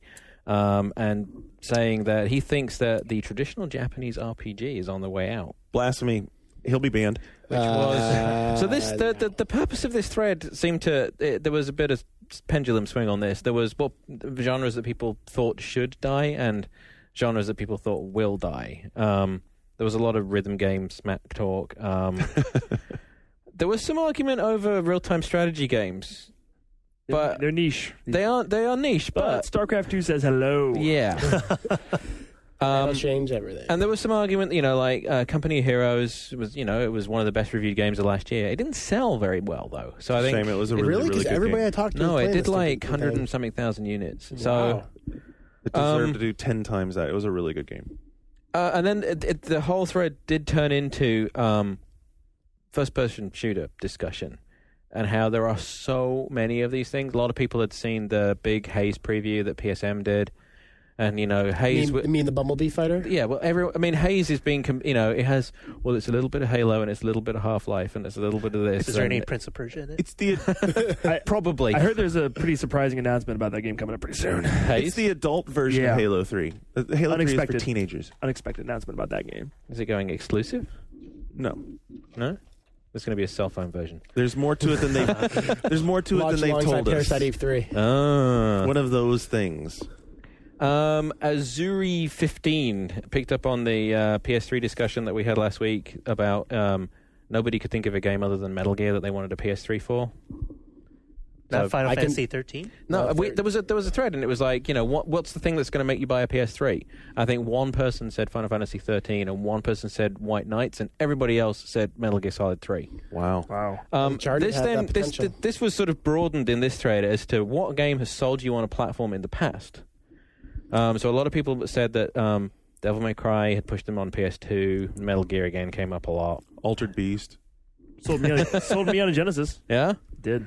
Halo, Xbox, obviously. A bunch of people were coming up with things like Mario Soccer, pushing them over the edge on GameCube. Those must have been Europeans. You think? Yeah. What?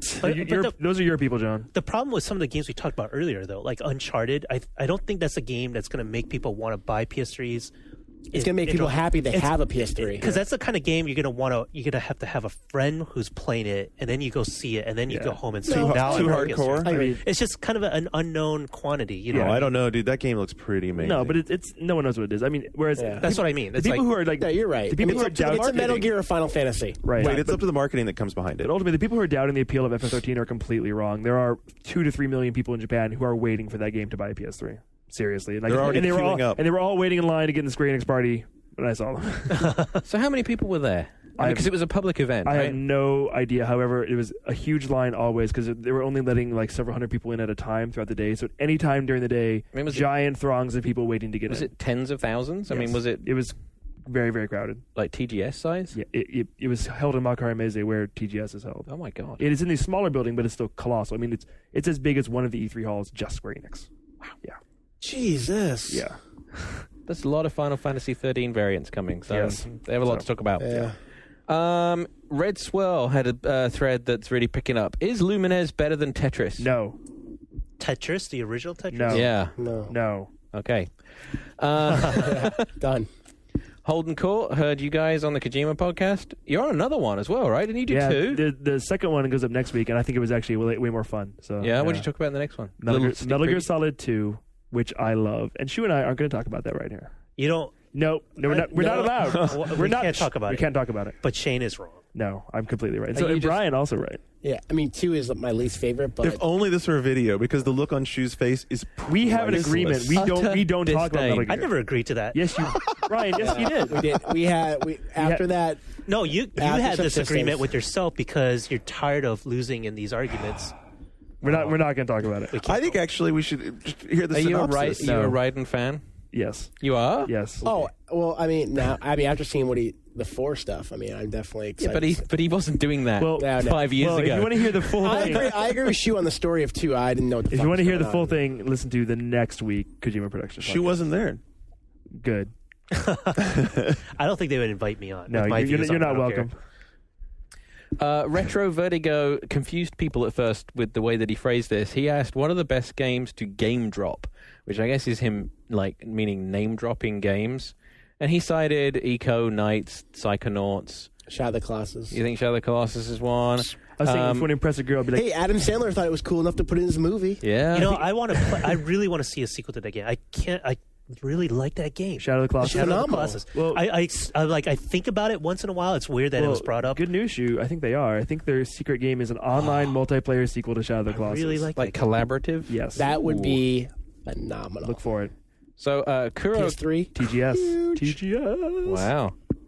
Kuroi K says that you have to go really old school if you really want to impress people, and mentions Commander Keen, Zaxxon, Golgo 13, and here's a game I'd completely forgotten about, One Must Fall 2097. Do you remember that? Epic's fighting game. Yeah, that was shareware, and it was pretty damn good. It had some good music. I like that. See, it was a robot 2D fighting game. I played that game. Yeah. And I hate BC. So Kuroi K's name dropped something awesome, because you should see the look on down its face now. I'm impressed.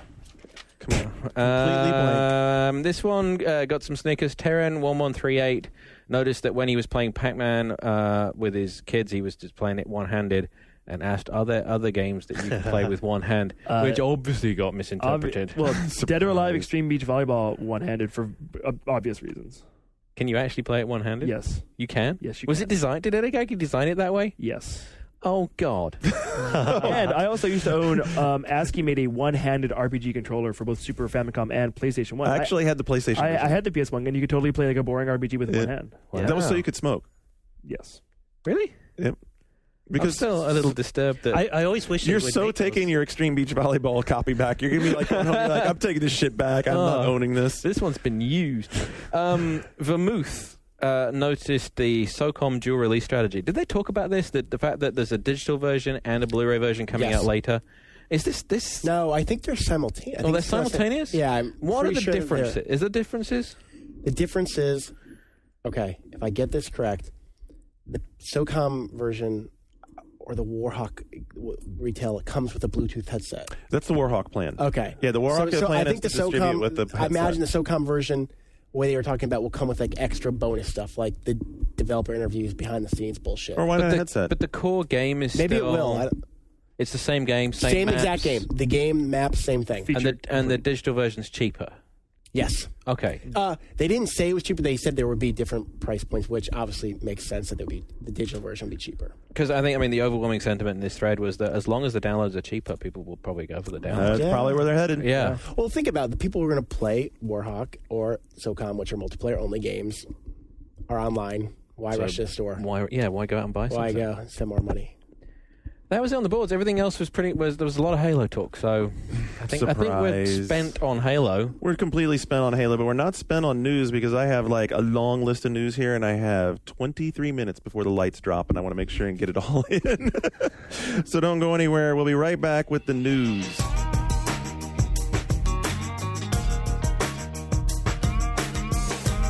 Check it. This is the sound of us walking across your mom's ass.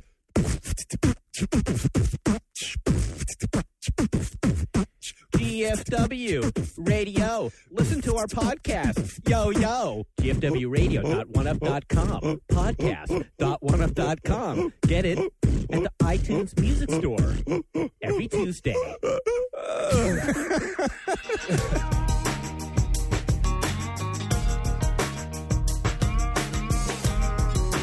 All right, we're back and ready to do the news. And Luke, what is up, man? Where is my review? Take a second out and tell me whether I suck or not. What do you mean, review of? Review of them doing the news. I'm in. Yeah, he told me you suck. Garnet is craving feedback and appreciation. We need Luke's approval. Without it, you're nothing. I'm pretty sure it's not going to be just raw appreciation, especially coming from Luke. But at least might be some direction on, hey, you should do more of this or you should do less of that. And oh my God, now the gaff thread's going to be like, you should just go to hell and get off of there because we need more Mark McDonald. I agree. Anyway, let's start with making money in online games. Gabe Newell was talking to GameIndustry.biz, which we picked up through Eurogamer, and this whole subject of in-game advertising gets people really pissed off. The part that I picked up on that's really funny, because it's really funny to me because my ongoing thing about how they're not really doing episodic gaming is him saying once again that they're not doing episodic gaming, because by the way, he says it probably benefits us less than other kinds of developers. We're very successful with the retail model of large-scale projects. really. Wait, I don't understand the connection between the two, Garnet. Doesn't make any sense. Advertising in games are episodic. What are we talking about? We're talking about him in this response to talking about games advertising, admitting that they're not really doing episodic gaming. Okay. What they're doing is the regular retail model, and that's bonk because because they're out there on the forefront supposedly of episodic gaming, right?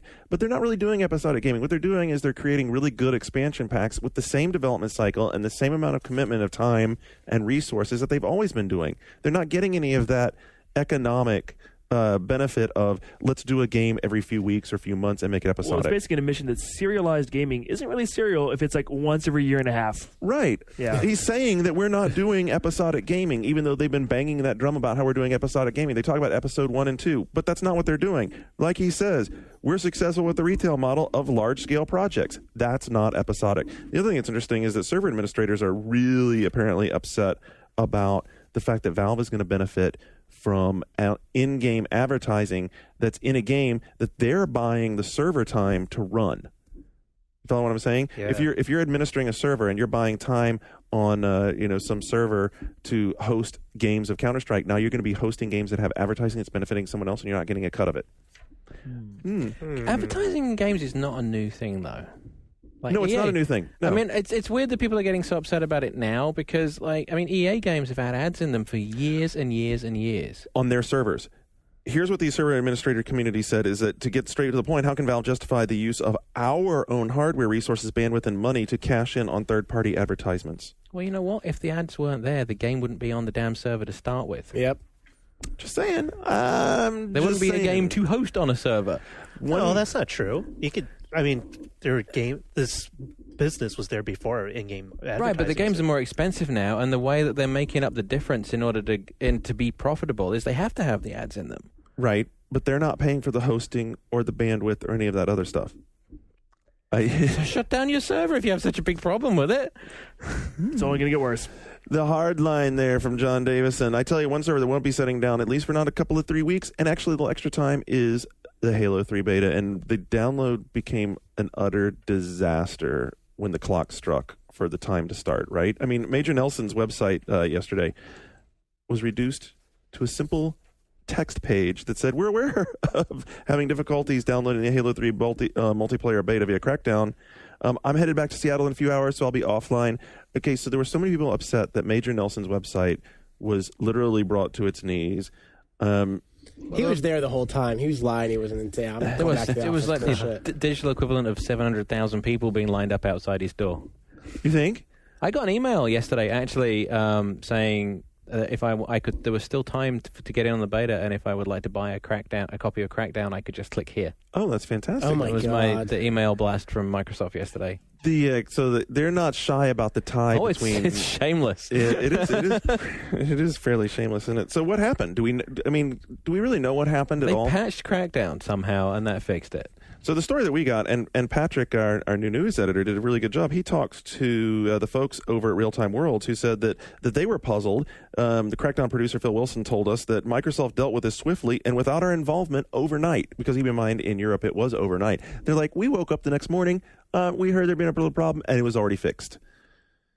It's some sort of problem with live. It had something to do with, obviously, how the codes worked. I think the most frustrating part for everyone is, here's the biggest downloadable content to ever hit on the live service, especially on the 360, and somehow they let a little chink like this become a problem. Shoot! Shoot! Say something. Don't take offense. What did he say? It's okay. What did Garnet say? A chink in the armor. I know, Goodness I get it. gracious! Very sensitive around here. God. I'm They just let a kidding. little It's funny. slip up. They let a little slip up like this, mess That was them one up. of the first ways that you ever fucked with me 10 years ago. I used chink in on the armor in an email, and you pretended to get all upset. That's awesome. Oh God, no! I'm comrades in arms. Anyway, so, do you guys think it's a big deal? I think one thing that's really cool is that Microsoft and Bungie both stepped to the plate and said, you know what, fine, we'll give you an extra whole weekend. And that's pretty awesome because everyone gets a whole... Well, I still It think got a lot more press. I think just Halo 3 even got more press than it was going to get before. I still feel like they're ending this beta too quickly, but that's just my. Why do you think that? It's a month. 3 weeks? Month? Yeah, it's about 3 weeks for the regular beta, but It's not bad because, like we were talking earlier, because there's only 3 maps, and then like we're actually sick of one of the maps already. Okay. Yeah. Like we don't like it because it's too big. Wait, you're not sick of it. You just don't play it. It's like if it comes up. Right. If it comes up, if she was like, veto, guys, veto. Yeah, we're all screaming. There's like 5 people screaming veto any map with Valhalla on it. But so I think it's probably good because you want to end it on a fairly positive note, like not to the point where everyone's just sick of it. But wouldn't it have been cooler if like 3 weeks in they give you 3 new maps? Yeah. See? But then it's like, oh, we all got the game for free. Don't they have to balance all the maps? Huh? Shouldn't they be balancing all the maps? Yeah, I think they want to balance more because you can't do custom games. I think they want to balance the matchmaking portion of it. You know what I mean? Let's get real. Come on. I played in a lot of betas before. This is not a beta. This is a gift. Just a demo. It says Love Bungie. It's exactly. It says Love Bungie, and that's exactly true. what it is. This is a love gift to fans, and it's a great love gift to fans. And it's really, also a big fuck you to Sony, saying, "These fuckers, we got the number one game coming out this year." and it's cool they stepped up to the plate. I mean, there were a lot of people. I mean, it was interesting to watch the response on the internet because as people got upset about having taken time off of work or skipping class or whatever to play, there was an equal number of responses that were like, "Hey, you're getting to play the beta." I love it that people complain that they had to take time off. You know what the good news is for Halo fans is apparently it's not going anywhere soon, at least not according to Shane Kim, who was talking to the Mercury News, and he said that, I think that what we have built is an amazing universe with Halo. There are more stories to tell in the Halo universe. We're building a real-time strategy game, obviously, with Ensemble Studios. He went on to say that, so I agree that I think the universe will itself support a lot more. We know that already. That is a stunning admission. Yeah, like Peter Jackson's working on whatever, that we don't know about yet. It's pretty obvious. In other news, Yeah, but no. So let's The sky is blue. yeah. Okay, so let's build on this a second further, which is how many more of these future projects are going to be Bungie projects, and how much of them are going to be Microsoft Game Fewer Studio? and fewer. Exactly. So what's going to happen to the universe? Diluted. I mean, do you think it's that simple? Or will Bungie just get bigger? One Or team work on maybe- Halo, one team work or on other stuff. Maybe Microsoft will get some other awesome studios to make equally awesome games that aren't by Bungie. Halo kart racing. It could happen. Shane Kim's been out there talking quite a bit, and a friend of the One Up Yours podcast, Mr. N. Gay Kroll, talked to him. And gay at boots. N. Guy. I always do that when I read it. I don't know why I read it like that. Yeah. Hey, I have a funny story about And Shane guy. Kim real quick. Oh, Shane Kim? I was in a bar, our subway station, and then some kid, about 20 years old or so, comes up to me and says, "Hey," he recognizes me, right? He goes, "You're Shane Kim from EGM." Oh. And I'm like, and so Shane Kim Wow. is a Microsoft executive, right? We're both Asian. He's but Korean. that's about it. And then I'm like, well, That's about it. I see the connection. I see where you're kind of going with this, but I'm like, no. You got the EGM part, right? But I'm not Shane Kim. We Wow. hired him? Wow. Apparently, we didn't know what we were getting when we got Shu, did we? But yeah, Shane Kim was telling us how value added Shadowrun is, right? Oh my gosh, it's a mess. He like talking to N Guy, and he's like, "There's so many weird messages around." I mean, Shadowrun has become the strangest game of like the current generation, hasn't it? It's something. something. The studio is apparently wiped off the face of the earth, and you get these weird messages from them like, "We're committed to the long-term success of Shadowrun." Well, and we were all Really? And No, here, you're not. and here on this podcast, and everybody in the industry is always wondering, how much are you going to charge me for this kind of graphically underwhelming multiplayer-only experience? Maybe $30? No, Shane, let me tell you, we're going to charge you $60 on the Xbox 360 and $50 on PC, but here's why. You see, numerous files and numerous titles have succeeded at this price point in gaming model, and I think it's premature to speaking about the pricing for future projects. But the PC version's $10 less because it's they don't need to speak to the future of that quite as much, or something. As of now, this is their pricing model for marquee titles, like Shadowrun. Shadowrun back to being a marquee title. When I look for the marquee title, I look for a single-player game as well. Well, wait a minute. Now it could easily be a multiplayer only game. Let's not do that. Warhawk, not a marquee title. Not $59.99. If they fire all developers, who supports if it's online only? Who's watching what's going on? Who's making sure things are balanced? Well, that's a damn good question. There's no patches. There's no more content.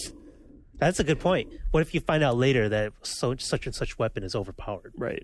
Well, I mean, they can just add weapons from Halo 3 and Shadowrun. Well, and you brought up Warhawk, and I think you kind of spoke over, but like Warhawk is not going to be $59.99. But it's nothing new. I mean, like the Unreal games are like the Unreal Tournament games and Unreal Championship games are basically multiplayer. Yes, they are. The single player is you're just playing with AI bots, basically. No, Quake Arena. The new one will have a true single player game. Well, The new That's what? a bit of a stretch. Unreal Tournament 2008. It is 3. Unreal Tournament 3, that's what they're calling it. the single player game will have some narrative pieces that tie together how each of the Assault vignettes that you see go together. See, I don't think it's a problem that it's multiplayer only. That's my words. That's not theirs. Full price. I think people are just down on it because people are they're not as into Shadowrun and the game as opposed to Unreal or Quake. Well, And really, because that's not what Shane thinks. Shane thinks that there Shane is. Kim. Yeah, Shane Kim thinks that that this is a great opportunity for us to transition some of our hardcore first-person shooter gamers over to Shadowrun when the beta expires in early June. Right. Some of the stuff They'll be about back playing Halo some 2. of this goes back to the Valve thing as well, in that FASA shutting down, no one to support it. If it was ad supported, they could fund a team that could continue to balance it. I mean, this is why Valve are doing that kind of thing. The money's got to come from somewhere. That's very true. But we are talking about Microsoft, and I have to tell you that, like, the final. Well, I'm not talking about Microsoft now. I'm talking about your dismissal of my comment earlier about Valve. In that money has to come from somewhere on these things. You don't just lob these things on server and they stay there. They have to evolve. And if they're not funded, and in Shadowrun's case, its biggest problem is that probably no one's going to buy it in the first place.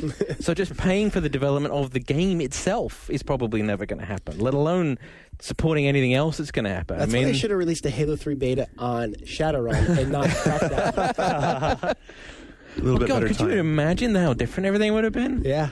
Wow, That'd be weird. Like, don't play this multiplayer game. Play the beta. Oh, that would be really weird, wouldn't it? Well, I think that probably the most bizarre part that I read here was one of his explanation of how an advantage that other publishers, now keep in mind this is Microsoft talking about their own first-party game and first-party platform. He says other publishers have an advantage that we do not, which is that they can leverage their marketing and development costs over all platforms while we're focused on Windows and Xbox 360 as a first-party publisher. But being one of the biggest companies in the world is obviously holding us back. I read that and I just sat there and stared at the screen. I was like, are you kidding me? You have billions of dollars in the bank. You have an inside line to this machine because it's your machine. But they don't have a PS2 version to lean back on, Garnet. I'm sorry, 2K Games is better off because they can advertise on PS2. Oh my God. Anyway. Here concludes the all Shane all the time news portion. Well, actually, I have another Shane Kim. There's more? I have more Shane Kim. Yeah, there's one more tidbit for you. It's a good one, too. This is great. Oh, I like this one. You're going to love this one. Yeah, he was talking to Shack News recently, and they pushed him a little bit on what exactly is the deal with Rare software. And he said that I think the story on Rare is really going to be told in the next 3 to 5 years. Because the kind of titles... What? Oh, you'll like this. The kind of titles we're really asking them to focus on now... But they weren't asking them to focus on these before, but now they're asking them to focus on the banjos. Good games. The banjos, the Viva Pinatas, and the cameos and so forth. Wait, those are all games they already made, Mr. Kim. Yeah, and having beaten Cameo, I wouldn't say that should be a focus. Yeah. So Rare is going That's to be... just reopening old wounds. Oh, Yeah. Stand by it. Rare is going to be our internal studio. I mean, really our primary studio for the most part. That's not good. That's going to be focused on creating those big AAA level broad appeal titles. Like, I think Banjo 3 could be a very good game, but Of course it I'm could. still curious if the audience will be there when it arrives, but we'll see. Yeah, we all thought Perfect Dark was going to be good because they did Perfect Dark well before. Yeah. So is this essentially him saying that there's not going to be another Perfect Dark from Rare? And this is I a think very that- veiled way of saying that? This is a positioning move to kind of say that, by the way, Rare is definitely going to be our fuzzy, furry, cute friends kind of I thing. am sure we'll see other games in the Viva Pinata universe. Maybe not by Rare, though. You don't think? Oh, I think you will, No, I think there'll because be one by Rare. Well, there will be one. he wrapped it up by saying those are really good titles that we're very proud of, and Viva Pinata in particular. I think we will have very long legs with the television series. Viva Pinata kart racing, Viva Pinata party. EGM ran in Quarterman Viva Pinata kart racer about 6 months ago, and we'll see about that. So I couldn't resist the Microsoft Executive Parade, so I had to go on and also, I also got to talk to Peter Moore recently. And this one's interesting because we got back to the whole first to 10 million race thing, which actually was not something he said. It was actually a Jay Allard quote, right? But everyone calls Microsoft on it all the time. And admittedly, obviously, if you're going to get to 10 million first, that's a good thing. And Peter says, yes, I'd rather be the first one to get to 10 million. And the point that's cool about what he talks about here is he talks about something we've talked about before, which is where does the core system fit into their philosophy of hardware. And that's because he talks about how later in why they didn't sell as many of the $299 cores as they thought they would. He talks about how, well, people were just jumping up to the $399. So the counter to that is, well, then why sell the core? Well, why sell the core? Because we never got below 149 with the original Xbox. Even when it sailed out to sea, so to speak, they were never below that mark. Obviously, that's something that's very important to them going forward. He's like, right now, we're running to 80-20, 80% of the high-end SKU, 20% of the low-end SKU. But down the line, as the 360 transitions to its end stage, they're obviously projecting to see the core SKU become a big part of the lineup. Well, that was like part of, like, we kind of heard the inside word that was their philosophy from the start, was the core system was eventually going to be the main system that they thought everyone was going to buy. They had to have a cheaper system, but it's so stupid because it's like, really, you have to buy a $40 memory card to make that fucking core system work anyway. So it's like, I think it's going to get a lot stupider when possibly marquee titles might not run quite as well or at all on that core system. We'll see what happens with that. Exactly. And it could be as soon as this fall? Yeah, I don't think they thought this through. You're also forgetting, like, now it's like 80-20. Well, how about Elite? Is it 10, 80? Like, what is it now? That would be a massive effect if that happened. And what happens when the version comes out that's quieter? But what is that? Is that a different version? Is that the we'll see. Xbox 360 quiet version? Xbox quiet. Xbox quiet / will not break version. Despite dodging the question several times, he did actually end up at the end of it saying that we need to get to 10 million unit mark first, because that has been a historical point by which you could judge the marketplace. He goes on to say that 80% of the PlayStation 2 installed base was sold at $199 and below. So just to reinforce the point, they are hedging on the value of the core system as the system war continues to progress. Do you think the success of Wii has changed their philosophy on the core system? No, I think, like we said, way before the Wii came out, the original idea was, we're going to have this cheap mass market system. Like, eventually, Microsoft thinks the core system will be the popular system. It will be. That's what they think. It'll probably be 80-20 right. The other way around. I think it validated it for them. I think it validated to them the extent that they said, you know what, that's selling at $249, and then we know that eventually they're going to be down at $149. We're going to be down at $199, $149. Can Sony bring their console hardware? We will be at $50. Who knows? They may be at free one day, like you get it with your phone service. Probably. I tell you, someone who's not hurting for money, and that would be Vivendi Games. They turned in their financials this week, as did many companies. And let me tell you what, Burning Crusade made them just Wells Fargo's trucks full of money. Thanks, Blizzard. Oh my God. Yeah. Their revenue was up. And keep in mind, they've had World of Warcraft revenues pouring in quarter after quarter. Their revenues just from selling that were 117% higher than the previous year. Dude, how much does Blizzard want to get out of their contract with Vivendi and self-publish? Come on, seriously. I mean, wait, we have to give some of this to somebody else? Why? Exactly. Truckloads of money. That's basically 300 million euros during the period. They sold 3.5 million copies of Burning Crusade, which is crazy. And their install base, if it's a race to 10 million, they're 1.5 million away, because World of Warcraft now has according to this, has 8.5 million subscribers. Spending money every month. Every month. Funneling money. Can you imagine? It's mind-boggling. It's mad money. It is absolutely, it is mad money, isn't it? Sony also turned in their numbers. And this is actually not going to be a bash, because the stock was up. And the stock was up because other divisions are doing quite well.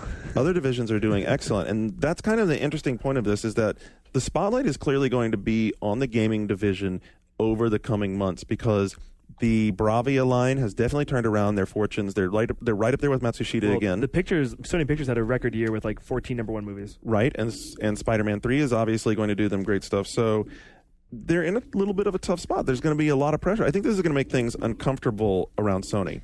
Yeah, but when you launch a new console, don't you lose money anyway? I mean, isn't that you got to expected? Lose money to make money? Yeah. Right.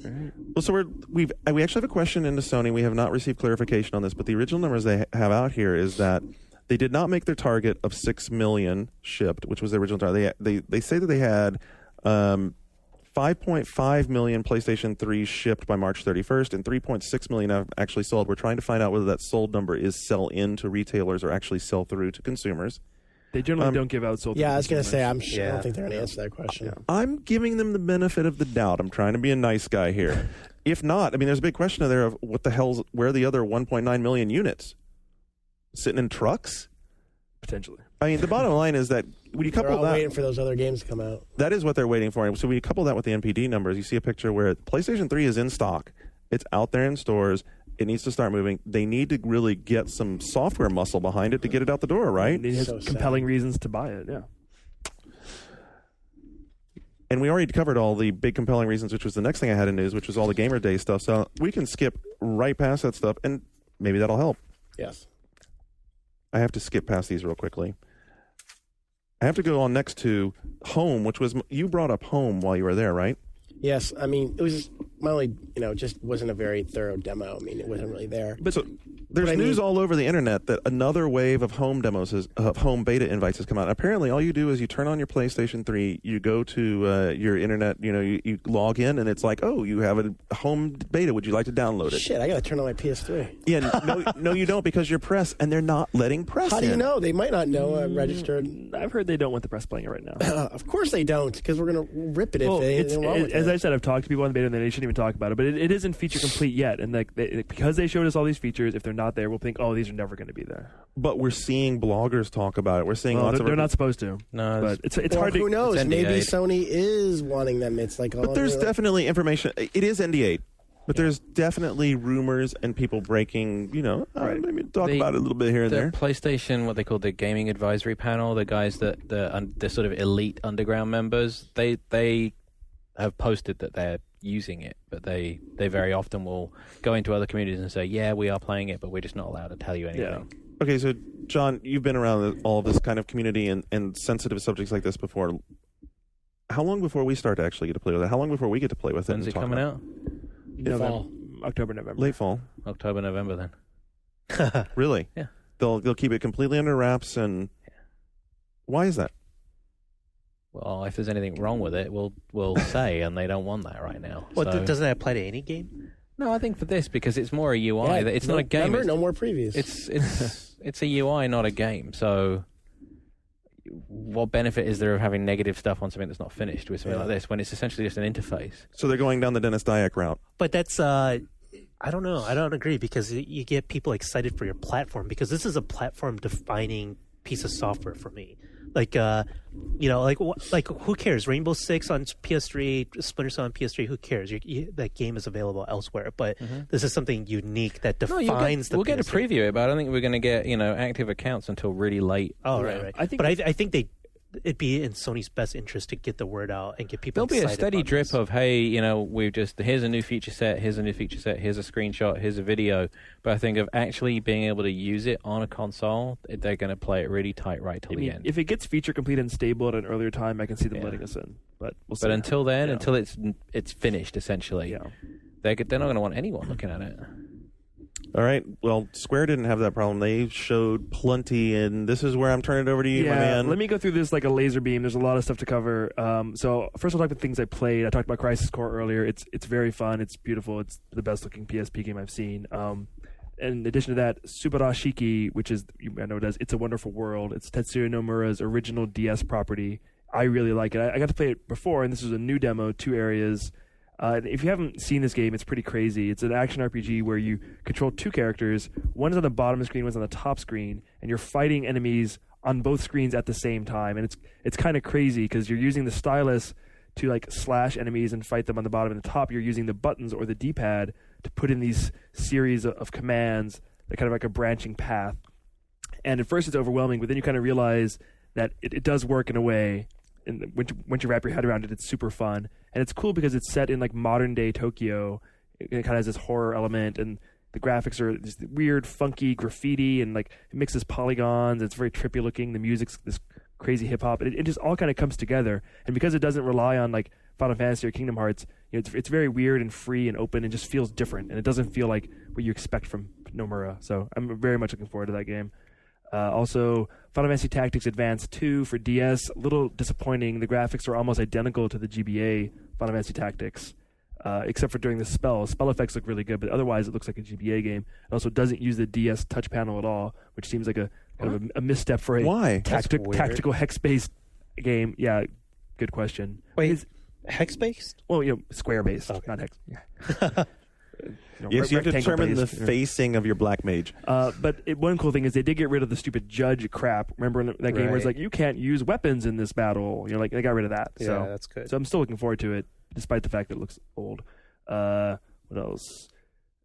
They announced Final Fantasy XII International Zodiac Job System, which is to me an admission that the license board was bad in 12 because it's fixed. Why the hell are you looking at me? Because you love it, dude. I do. So the announcement of that they're fixing what the problems with 12 for a re-release in Japan. Look, all I have to tell you is that nothing wrong Shu with is that generally right, and you are generally wrong. Right.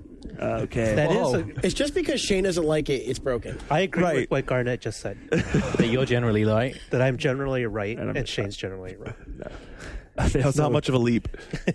Final Fantasy Tactics Line War. It's a remake of the PS1 Tactics game for PSP. It actually just came out in Japan while I was there. And it's Pick it gonna up? be- Is it well received so far? It's well received, but I'm waiting for the US version because it has a really good story, and they're retranslating it because it was not incomprehensible originally here. They made some tweaks, added some characters from 12, actually. From what I saw, it's a little bit blurry in times, kind of like Valkyrie Profile, but a better port overall. New jobs, too? I think there are 1 or 2 new jobs, and there's a really cool new cutscene at the beginning.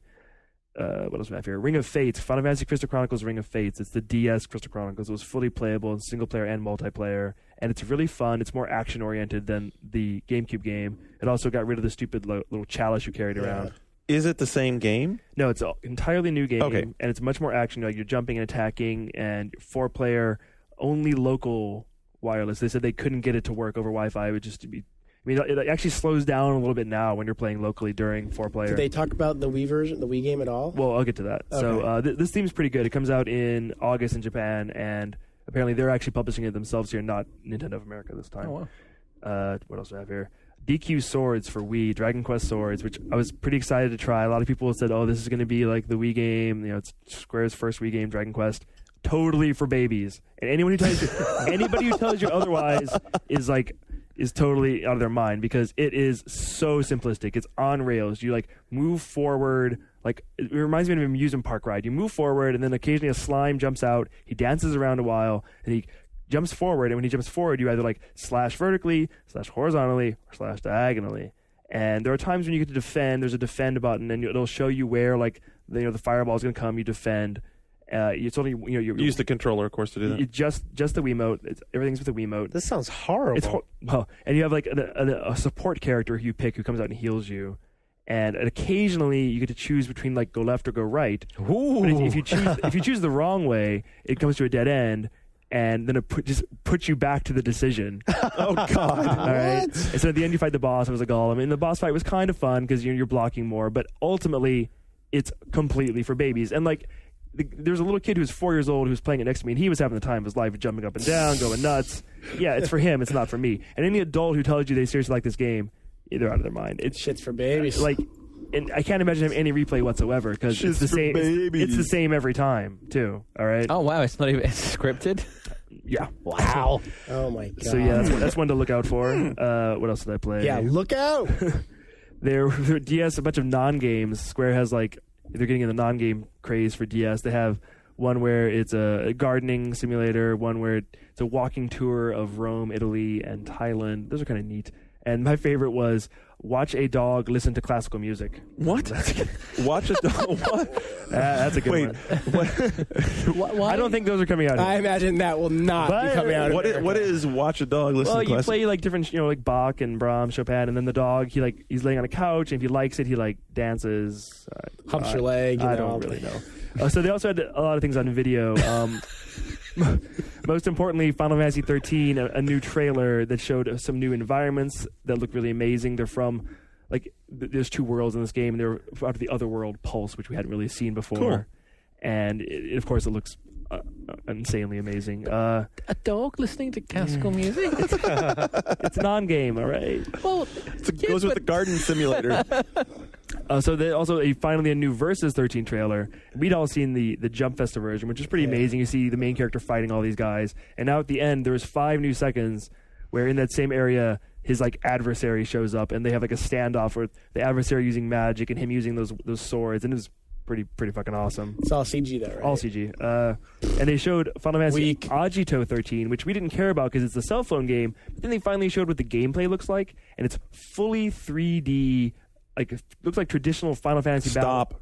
It's a cell phone game. Right, but fully 3D for traditional Final Fantasy battles. Apparently, it's card-based combat, but the graphics on this cell phone game look as good as a really good PS2 game. And how many times have you watched me stand there in front of those electronic stores going, right, and the cell phone? The cell phones that it's for haven't even been announced yet in Japan. They come out like next fall. Which means they'll come out in 10 years? You'll here? never play this game in a million years. It might not ever come out here. Okay, and Exactly. the other big surprise was Crystal Chronicles: The Crystal Bearers, which is the Wii game. They showed a new trailer, and like they showed a CG trailer last year at E3, and it looked like, oh yeah, more like little Precious Moments figurines in a magical fantasy world. They totally redid it. It looks like Scars of Arcadia. The main character is like an adult proportioned dude who looks like completely new game. They showed him running through a city. It looks kind of like a downgraded version of 12. I mean, but I gotta tell you, it's probably the best real looking Wii game, not from Nintendo. So they showed actual gameplay? Yeah, actual gameplay. Looks good. Wow. We were all stunned. No one could believe that it actually looked like a real game. Brian said, wow. Shocked. New DK Dragon Quest IX trailer. It was actually pretty small considering this is a huge game in Japan. I mean, like the biggest, almost ostensibly a bigger franchise than Final Fantasy.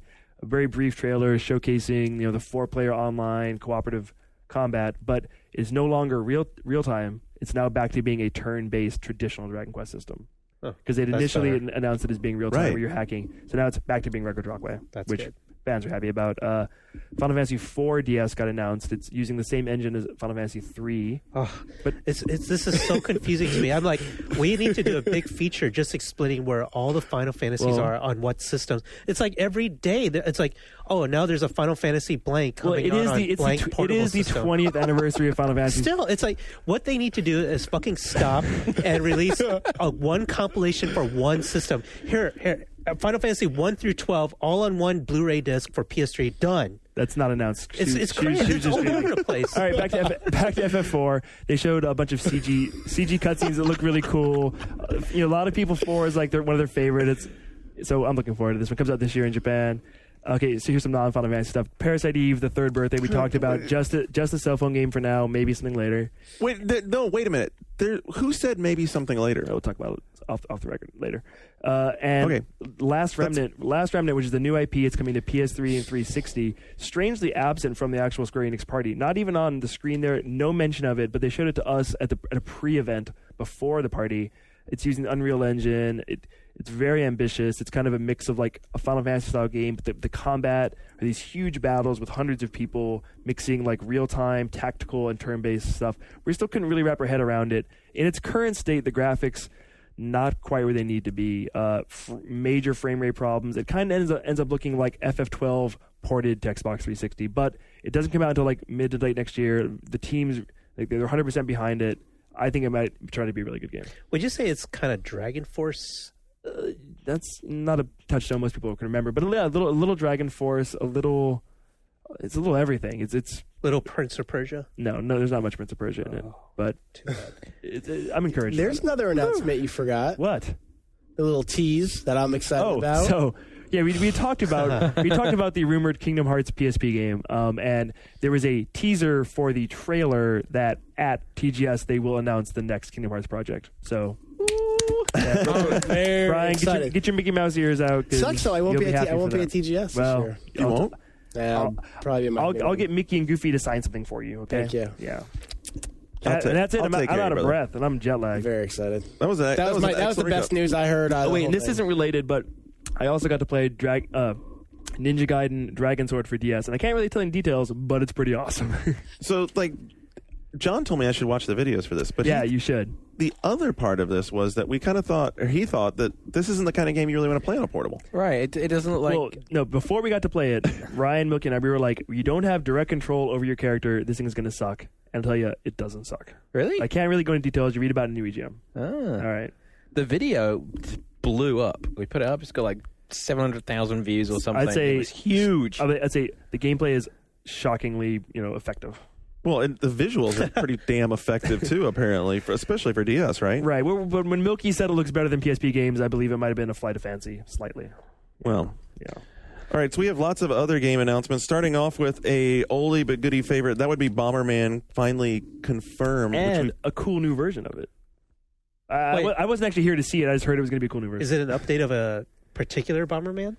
Oh my gosh, I am not the Bomberman Takes elements expert. of Saturn Bomberman. That's pretty good. Yeah. This is one of our most requested games. Fans have been clamoring for it, and we are thrilled to finally be able to deliver the game they want. That was Hudson Soft president John Greiner? Oh, weird. Greiner? That was John Lee. Anyway, Bomberman coming. What's the excitement on Bomberman? I'm not a Bomberman fan. Someone explain it to me. Simple, awesome, What? addictive. Oh, Bomberman's awesome. You're out of your mind. If you can get excited for Little Big Planet, did I say that right? Yeah. Yes, Little Big Planet. Brian's looking at me because I'm always like, is it Little Big Planet or Little Big World? If you say I'm Little always... Big World, you'll get corrected by certain people. It's How's such an awesome Heavenly simple... Blade doing? How's Heavenly Blade? Heavenly Blade. Little Big World. How's the Losts? The Lost. So, yeah, it's a lot of fun. It's just addictive. You know, all you got to do, I can't even explain, just go play it for 2 minutes with some friends. How have you never played Bomberman? I don't know. Have you really never played it? I've never played Bomberman. Wow. I got a great story about Bomberman. Is it remotely similar to like Choo Choo Rocket? Senior year of high school. I've heard this story. We're playing next day. We're playing the number 2 team in the country in lacrosse, and we decided to stay up till 5:30 in the morning and play Bomberman all night. We lose 20-2. We lose 20-2 the next day.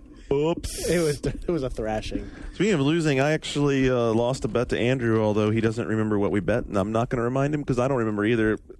There's going to be another Tony Hawk this year. Are you shocked? Wait, did you bet that there's not going to be one? My That's God. Why'd you? Yeah, that's kind of bet I usually make. That's Wow. a crazy. That is a stupid Shane bet. level bet. But I wouldn't say that. They make it Because I've been around Shane a lot, I guess. What is this, I don't Tony know. Hawk 10? Who knows? It's Tony Hawk's proving ground. Although, interestingly enough, it does look like they are, as we pointed out in our news story, really, really taking like Skate as a in-your-face kind of challenger. Well, Skate What is... a shocker. Madden looks really good this year, and there's more competition. That's what happens. These guys get complacent, and then when they realize, oh, shit, there's something else to play this year, they got to step it up. And I'm sorry if I'm like the game journalist who is like, maybe they won't make a Tony Hawk this year because, God damn, I'm done with skating games. I mean, I don't know. We answered that question from earlier on the message boards. What genre should die? Skating. There, answered. There you go. Another one, and so this one I have like some interesting, like kind of off the record information that we can share, which is Lara Croft's coming to the Wii. Wait. What? Is it a port? Yeah, it's absolutely sport. Shock. It's Is it a It's an honest Is it a question. port of the PSP version, or It is a port of the PS2 version, and that's kind of good. I mean, so look, there's two forces at work here, right? There's IDOS, which is very conservative, which might not have had something even cooking on Wii otherwise, and obviously looks at this as an opportunity to bring a powerful franchise of theirs. And let's not forget that IDOS has always seen Lara Croft as the opportunity to take a hardcore game and bring it to the masses, right? Mm-hmm. And the Wii is certainly the platform of choice to bring something to the masses. Why do you feel the need to defend this decision? I actually heard. I'm not defending. I just think it's interesting to look at both sides because I just think it's a no-brainer. Yeah, It's a smart move. Yeah. I actually heard it was more Nintendo wanting Tomb Raider than IDOS wanting to. I bring Tomb haven't Raider heard that over. angle. I actually told you that story. Okay. Yeah. I haven't heard that angle, but I can tell you. Is it okay? Yeah, I think it's okay. But yeah. I'm sorry. I knew I heard that somewhere. Like, it's not a stretch. IDOS, their biggest selling game, and probably they're by a factor of 10 on everything. Right. They have readily portable versions, and the Wii is outstripping everything right now. I'm sure there'll be a DS game soon. So the other side of that, I wanted to bring that part up first because I want to say the other side of that is I've heard that Crystal D is pretty excited actually about being able to play around with the Wii controls as related to doing Tomb a Lara Raider Croft game. with waggle aiming, kind of cool. Could kind of work kind of well. All of her, Waggle. And I've heard that it's IDOS and Crystal Deep guys over there, they have some ideas for other really awesome Wii games that maybe they'll get to make if this one is a success. Yeah. that would not be a stretch out on a limb, and IDOS has been conservative before. So I mean, maybe this is an opportunity for them to stretch their legs. It's also an opportunity maybe for them to make some money and not have to risk rushing out the next Tomb Raider game, which has hurt them before, right? And now that Tomb Raider is doing well, and apparently Anniversary is going to be great, I guess we're finally like taking the wraps completely off the idea that there's going to be a third Tomb Raider film. Did you guys like the Tomb Raider films? I don't care. First one was okay. all right. Second one lost me in the first 5 minutes when she punched a shark in the face. Underwater, no less. I was done. Well, apparently, if Angelina Jolie can be drug away from all the other charitable events that she does, she'll be potentially... Well, she was always signed on for 3, right? She's optioned. Oh, she was optioned. She'll be adopting 4 more kids. So apparently it's not completely green lit yet, but they have assigned a screenwriter to it, which is like a big step forward. There's obviously some investiture there. And Livingston thinks that when the film studios see the success of the upcoming Tomb Raider anniversary, they'll be dying to get it. Interesting. Okay. All right, Shane, you're my Metal Gear Solid fan. Yes. David Hayter. What the hell am I? Chopped liver. Apparently so. Shit. I like Metal Gear. Are you as big a fan as he is? Almost. I apologize. We're going to argue over who likes Metal Gear more. All right, boys. I can say something, but I won't. You guys are both idiots. That's all. All right. Go on. So we'll let the idiots decide. How big a deal is it that Hayter's not going to be in the film? Not at all. Not that big of a deal. Well, first of all, he's a screenwriter. He's not like really. And he's the voice. I mean, he's the voice. I mean, yeah, it'll be weird to not hear that voice as Snake, but whatever. But I mean, that kind of gravelly voice thing's been done, so like someone else could do it. It's not that big a deal. Yeah. It was just interesting because at the time when MGS1 came out, there wasn't a ton of voice acting, and he was a tough, gruff hero. And now, who cares? But you know what's interesting about Hater is that I actually listened to him on the Kojima podcast, and he knows that series inside and out. Like, shocking that a voice actor knows that much about what he's working on. That's one thing that Ryan Pate was telling me, that a lot of the voice actors actually really care about their characters and like want to know what's going on with the plot. And he was surprised. Yeah, like I remember I heard a story like James Woods when he was doing Kingdom Hearts voiceovers, calling it Kingdom of Hearts, like over and over. That's and not something Shu would say. So it's not so surprising that he actually pitched a story. I honestly like. I think he doesn't even sound that great in the games. It sounds like someone who's trying to sound tough. Why do you hate everything Metal Gear? Okay, I'll give it. I think all the secondary characters and the boss characters are voiced really well. I think Solid Snake, like David Hayter's Solid Snake, it sounds forced to me. It sounds like someone. Sam Fisher would kick his ass. Some people believe that Hayter hams it up too much, and I can kind of see where they're coming from with that. No, I love it. I think he's good too, but I see the other side. Yeah, Have they talked about casting at all for it? I didn't see any other information on casting. Odd video game movie casting. Did you see the photo today of what's his name, Oliphant? Timothy Oliphant. Yeah, he's kind of not the right shape for him. Yeah, he looks really weird as Agent 47. But back in the day, I always heard Tom Cruise attached to Metal Gear Solid. Yes, but really? Yeah. Well, I think it's too late now for him. And I did see some stories. What was that? Like this a couple weeks ago about how the Dead or Alive movie has been shuffled off to non-existent land for the time being. Really? Not even straight to DVD? I don't know. There apparently was some argument about whether it would even go straight to DVD or not. Well, it leaked to YouTube, and it was apparently brilliant. Well, it leaked to YouTube because apparently they did a pre-screening in Europe to get a gauge of what the American audience reception would be like, and the reception was like, "Oh my god!" Wait, they went to Europe to see how Americans would react? I hear Jamie Presley does a good job, though. Jamie Presley was the one. This all came up in a conversation actually with Jamie Presley, where she accordingly said something along the lines of, "I'm really not too upset that they're not releasing it." Yeah. Okay, that's a good sign. Yeah, especially for her, right? The pendulum swings both directions. Michael Bay, who you might know from some of his big hits, didn't he do The Island? Because that isn't one of the ones we had down here. He did, but that's not one of his best. It wasn't of his big. Oh, dude, The Island is an awesome Bay flick. Well, what? He's doing Transformers. He is awesome doing Bay flick. Oxymoron. It is awesome as a Bay flick. I mean, come on, you get what you... Okay, let's get back to the story. Flicks. Anyway, he is going to be doing a first-person shooter project for which he's dumping $25 million into... Well, isn't he also directing Prince of Persia? I'm pretty sure. Anyway. I don't know. You're grimacing, Brian. He's got a little bit of Prince of Persia in there. It's going to be Prince of Persia game. No, I mean, he's hooked up with some... I mean, the Transformers CG looks good. He's hooked up with some good graphics I people. can't wait to see James Cameron's project and Spielberg's project and this guy's project. Oh, whatever. I mean, come on. I mean, that's kind of the thing, right? Is so far, none of these... I hear the Spielberg games are going to be good, but they're also like 3 years away. Yeah. Digital Means is planning to spend over $100 million in the next 3 years buying equipment and hiring around 100 new employees, mostly game programmers. They currently plan to develop 4 or 5 games in the next 2 years, even though the one mentioned in the article is only a $25 million unnamed first-person shooter. These guys can't make good movies. Why is he going to make a... I'm happy Come on, the he makes Island was money, fun. though. He makes money. Well, I'm happy to hear That's they're true. making a first-person shooter because that is a grossly underrepresented genre. He should make a skating game.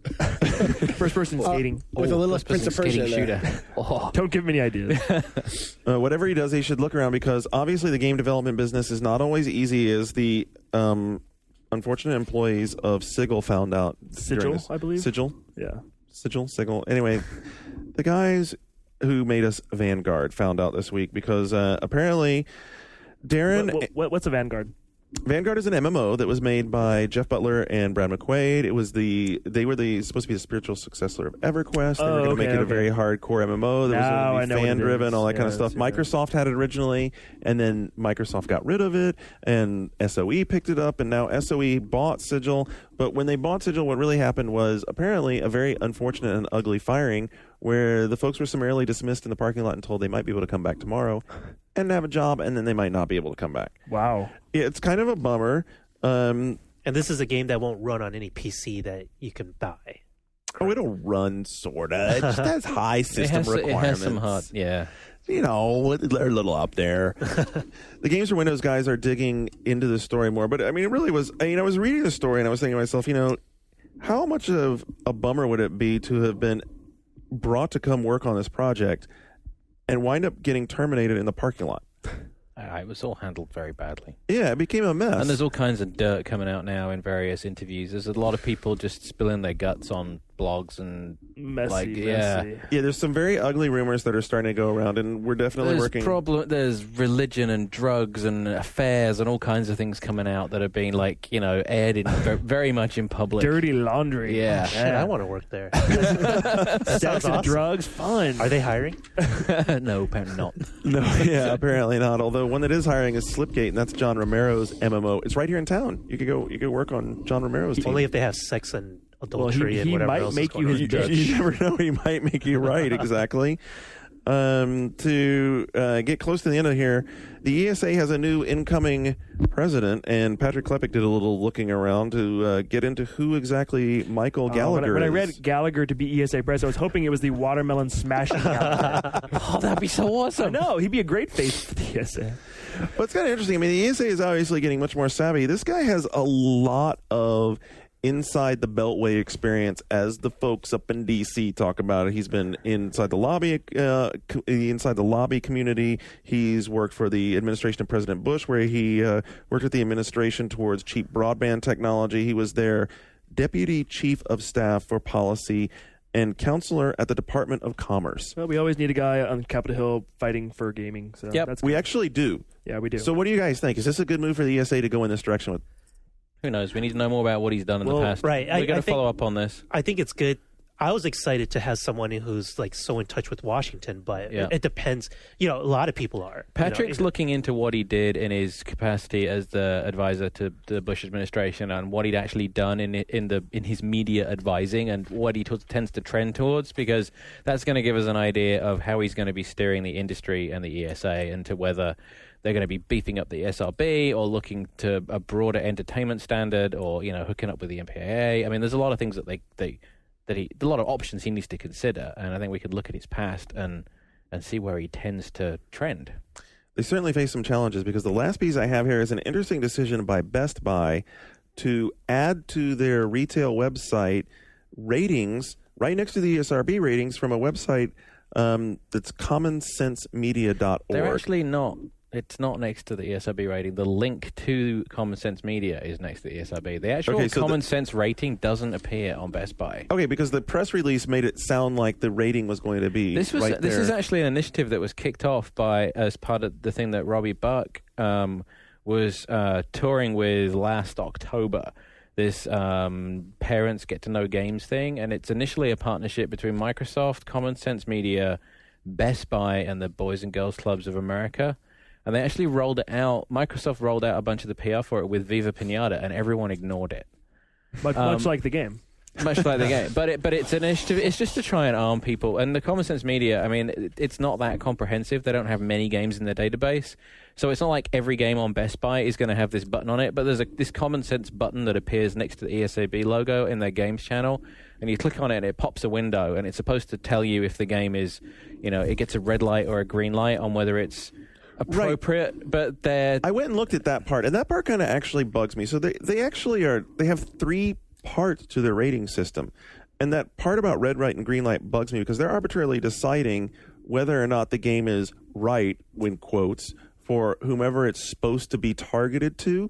But then after that, they also add an age rating of what age group ought to be playing this or not. So for instance, if you look at games, I looked at all the games that they red flagged, as in, no, you shouldn't, this game is not right for the intended group. It's pretty much everything you want to play that's big games right now. God of War 2, Def Jam Icon, Crackdown. Right, but you wouldn't want your kids playing any of them. Right, you wouldn't. But so they say red flag, right? But then they follow it with 17 plus. I don't understand. Right, if it's rated, intended for 17 plus. Right. It's not red flag for 17. So what do they do? What do they say? They're saying what's their that message? You should not play Def Jam no matter what. Yeah, right. Which is pretty. So their ratings don't have any common sense. Yeah, really, and so then on top of all that, they also have an editorial voice. It's very confusing in context with the ESRB as well. It either needs to support the ESRB or it needs to be an alternative. And right now, it's not really either. It's not. It doesn't really reinforce what the ESRB is doing. And in some cases, when you look at their content, it contradicts it. Are we sure that's like a nonpartisan group without an agenda that isn't they claim secretly that they're owned by focused on the family or something? They seriously. claim they're nonpartisan. They're a non-profit, but it's and they've come under fire as being. Funded by the guy from MoveOn.org, and they've been brought up a lot in the current climate. Part of the problem is with this kind of thing is that you don't want someone telling you if it's right or wrong. You just need to be the direction that the ESRB is going is this is what's in it, and this is where the line is. But this whole sort of telling you what to think, I don't think is necessarily the right way to do it. No, but not for you, but I think for a lot of Americans, they probably want that. They probably want it just tell me. It's like the brainwashed middle America. It's just tell me what to think, and then I'll believe it and I'll follow it. I think it probably maybe it's really brilliant. People just want to be If told. you go and look at their About section, they have a laundry list of agendas. And actually, the one that does speak to where their position on this is, they say, we believe there should be one independent and transparent universal rating system for all media. So they don't look to coexist along with the ESRB. This is not a coexisting relationship they're looking at. They're looking at these relationships as ways to muscle in and become the voice. Oh, but I think those ratings you listed off are pretty suspect. If they were wanting to rate, movies, R-rated movies with violence, well, are those inappropriate? No, they're appropriate for their audience. So I'm confused. There is a conflicted message there, and they also speak they're very upfront about this whole, we want people to be able to access media, and we don't want there to be censorship, and then they turn around and brand stuff 17 plus, but it's still red anyway. Maybe. There's a lot of challenges this business fakes, and Gallagher definitely has a tough job that he's walking into. Hope he brings his Sledge-O-Matic. He needs to bring a lot of watermelons. The Sledge-O-Matic and lots of plastic sheeting to lay on the front row, which is not what you need to bring when you come to boards.oneup.com. Oh, that was a scary segue. You can tell him to wasn't it? Step up and what'd you say? Sack up, he said. Sack up. Yeah. Look, guys, just give us some good threads. Don't feel the need to start a new thread for every single time you want to talk about a subject. Find the thread someone else is talking about, jump into their thread, hijack it, and make your thread better. I don't know, say something. Give me a take. Give me something interesting so I can have something to jump in and post about. Get Shane involved. Shane, when's the last time you posted on our board? A few weeks ago. So if they here's your challenge. Post something compelling enough this week that Shane cannot resist responding. Well, the last time I posted was someone who made a thread about how awesome I was. So. And don't make a thread. Make a thread about how awesome Shane is. Don't go down that road. That'll be Please a very... don't. Yeah. I'm begging you people not to do that. However, you can encourage Shu to come back. I had a great time having you on the show, Shu. It was awesome. Oh, thanks. I had a great time. Very much like to have you back. Brian, as always, of course. It's always a pleasure. Yeah, you know Mark. I definitely know Mark. No shit. Anyway, give us your feedback. We'll be terrible. We'll be watching the message boards and looking for you, but until next week, we are Ghost.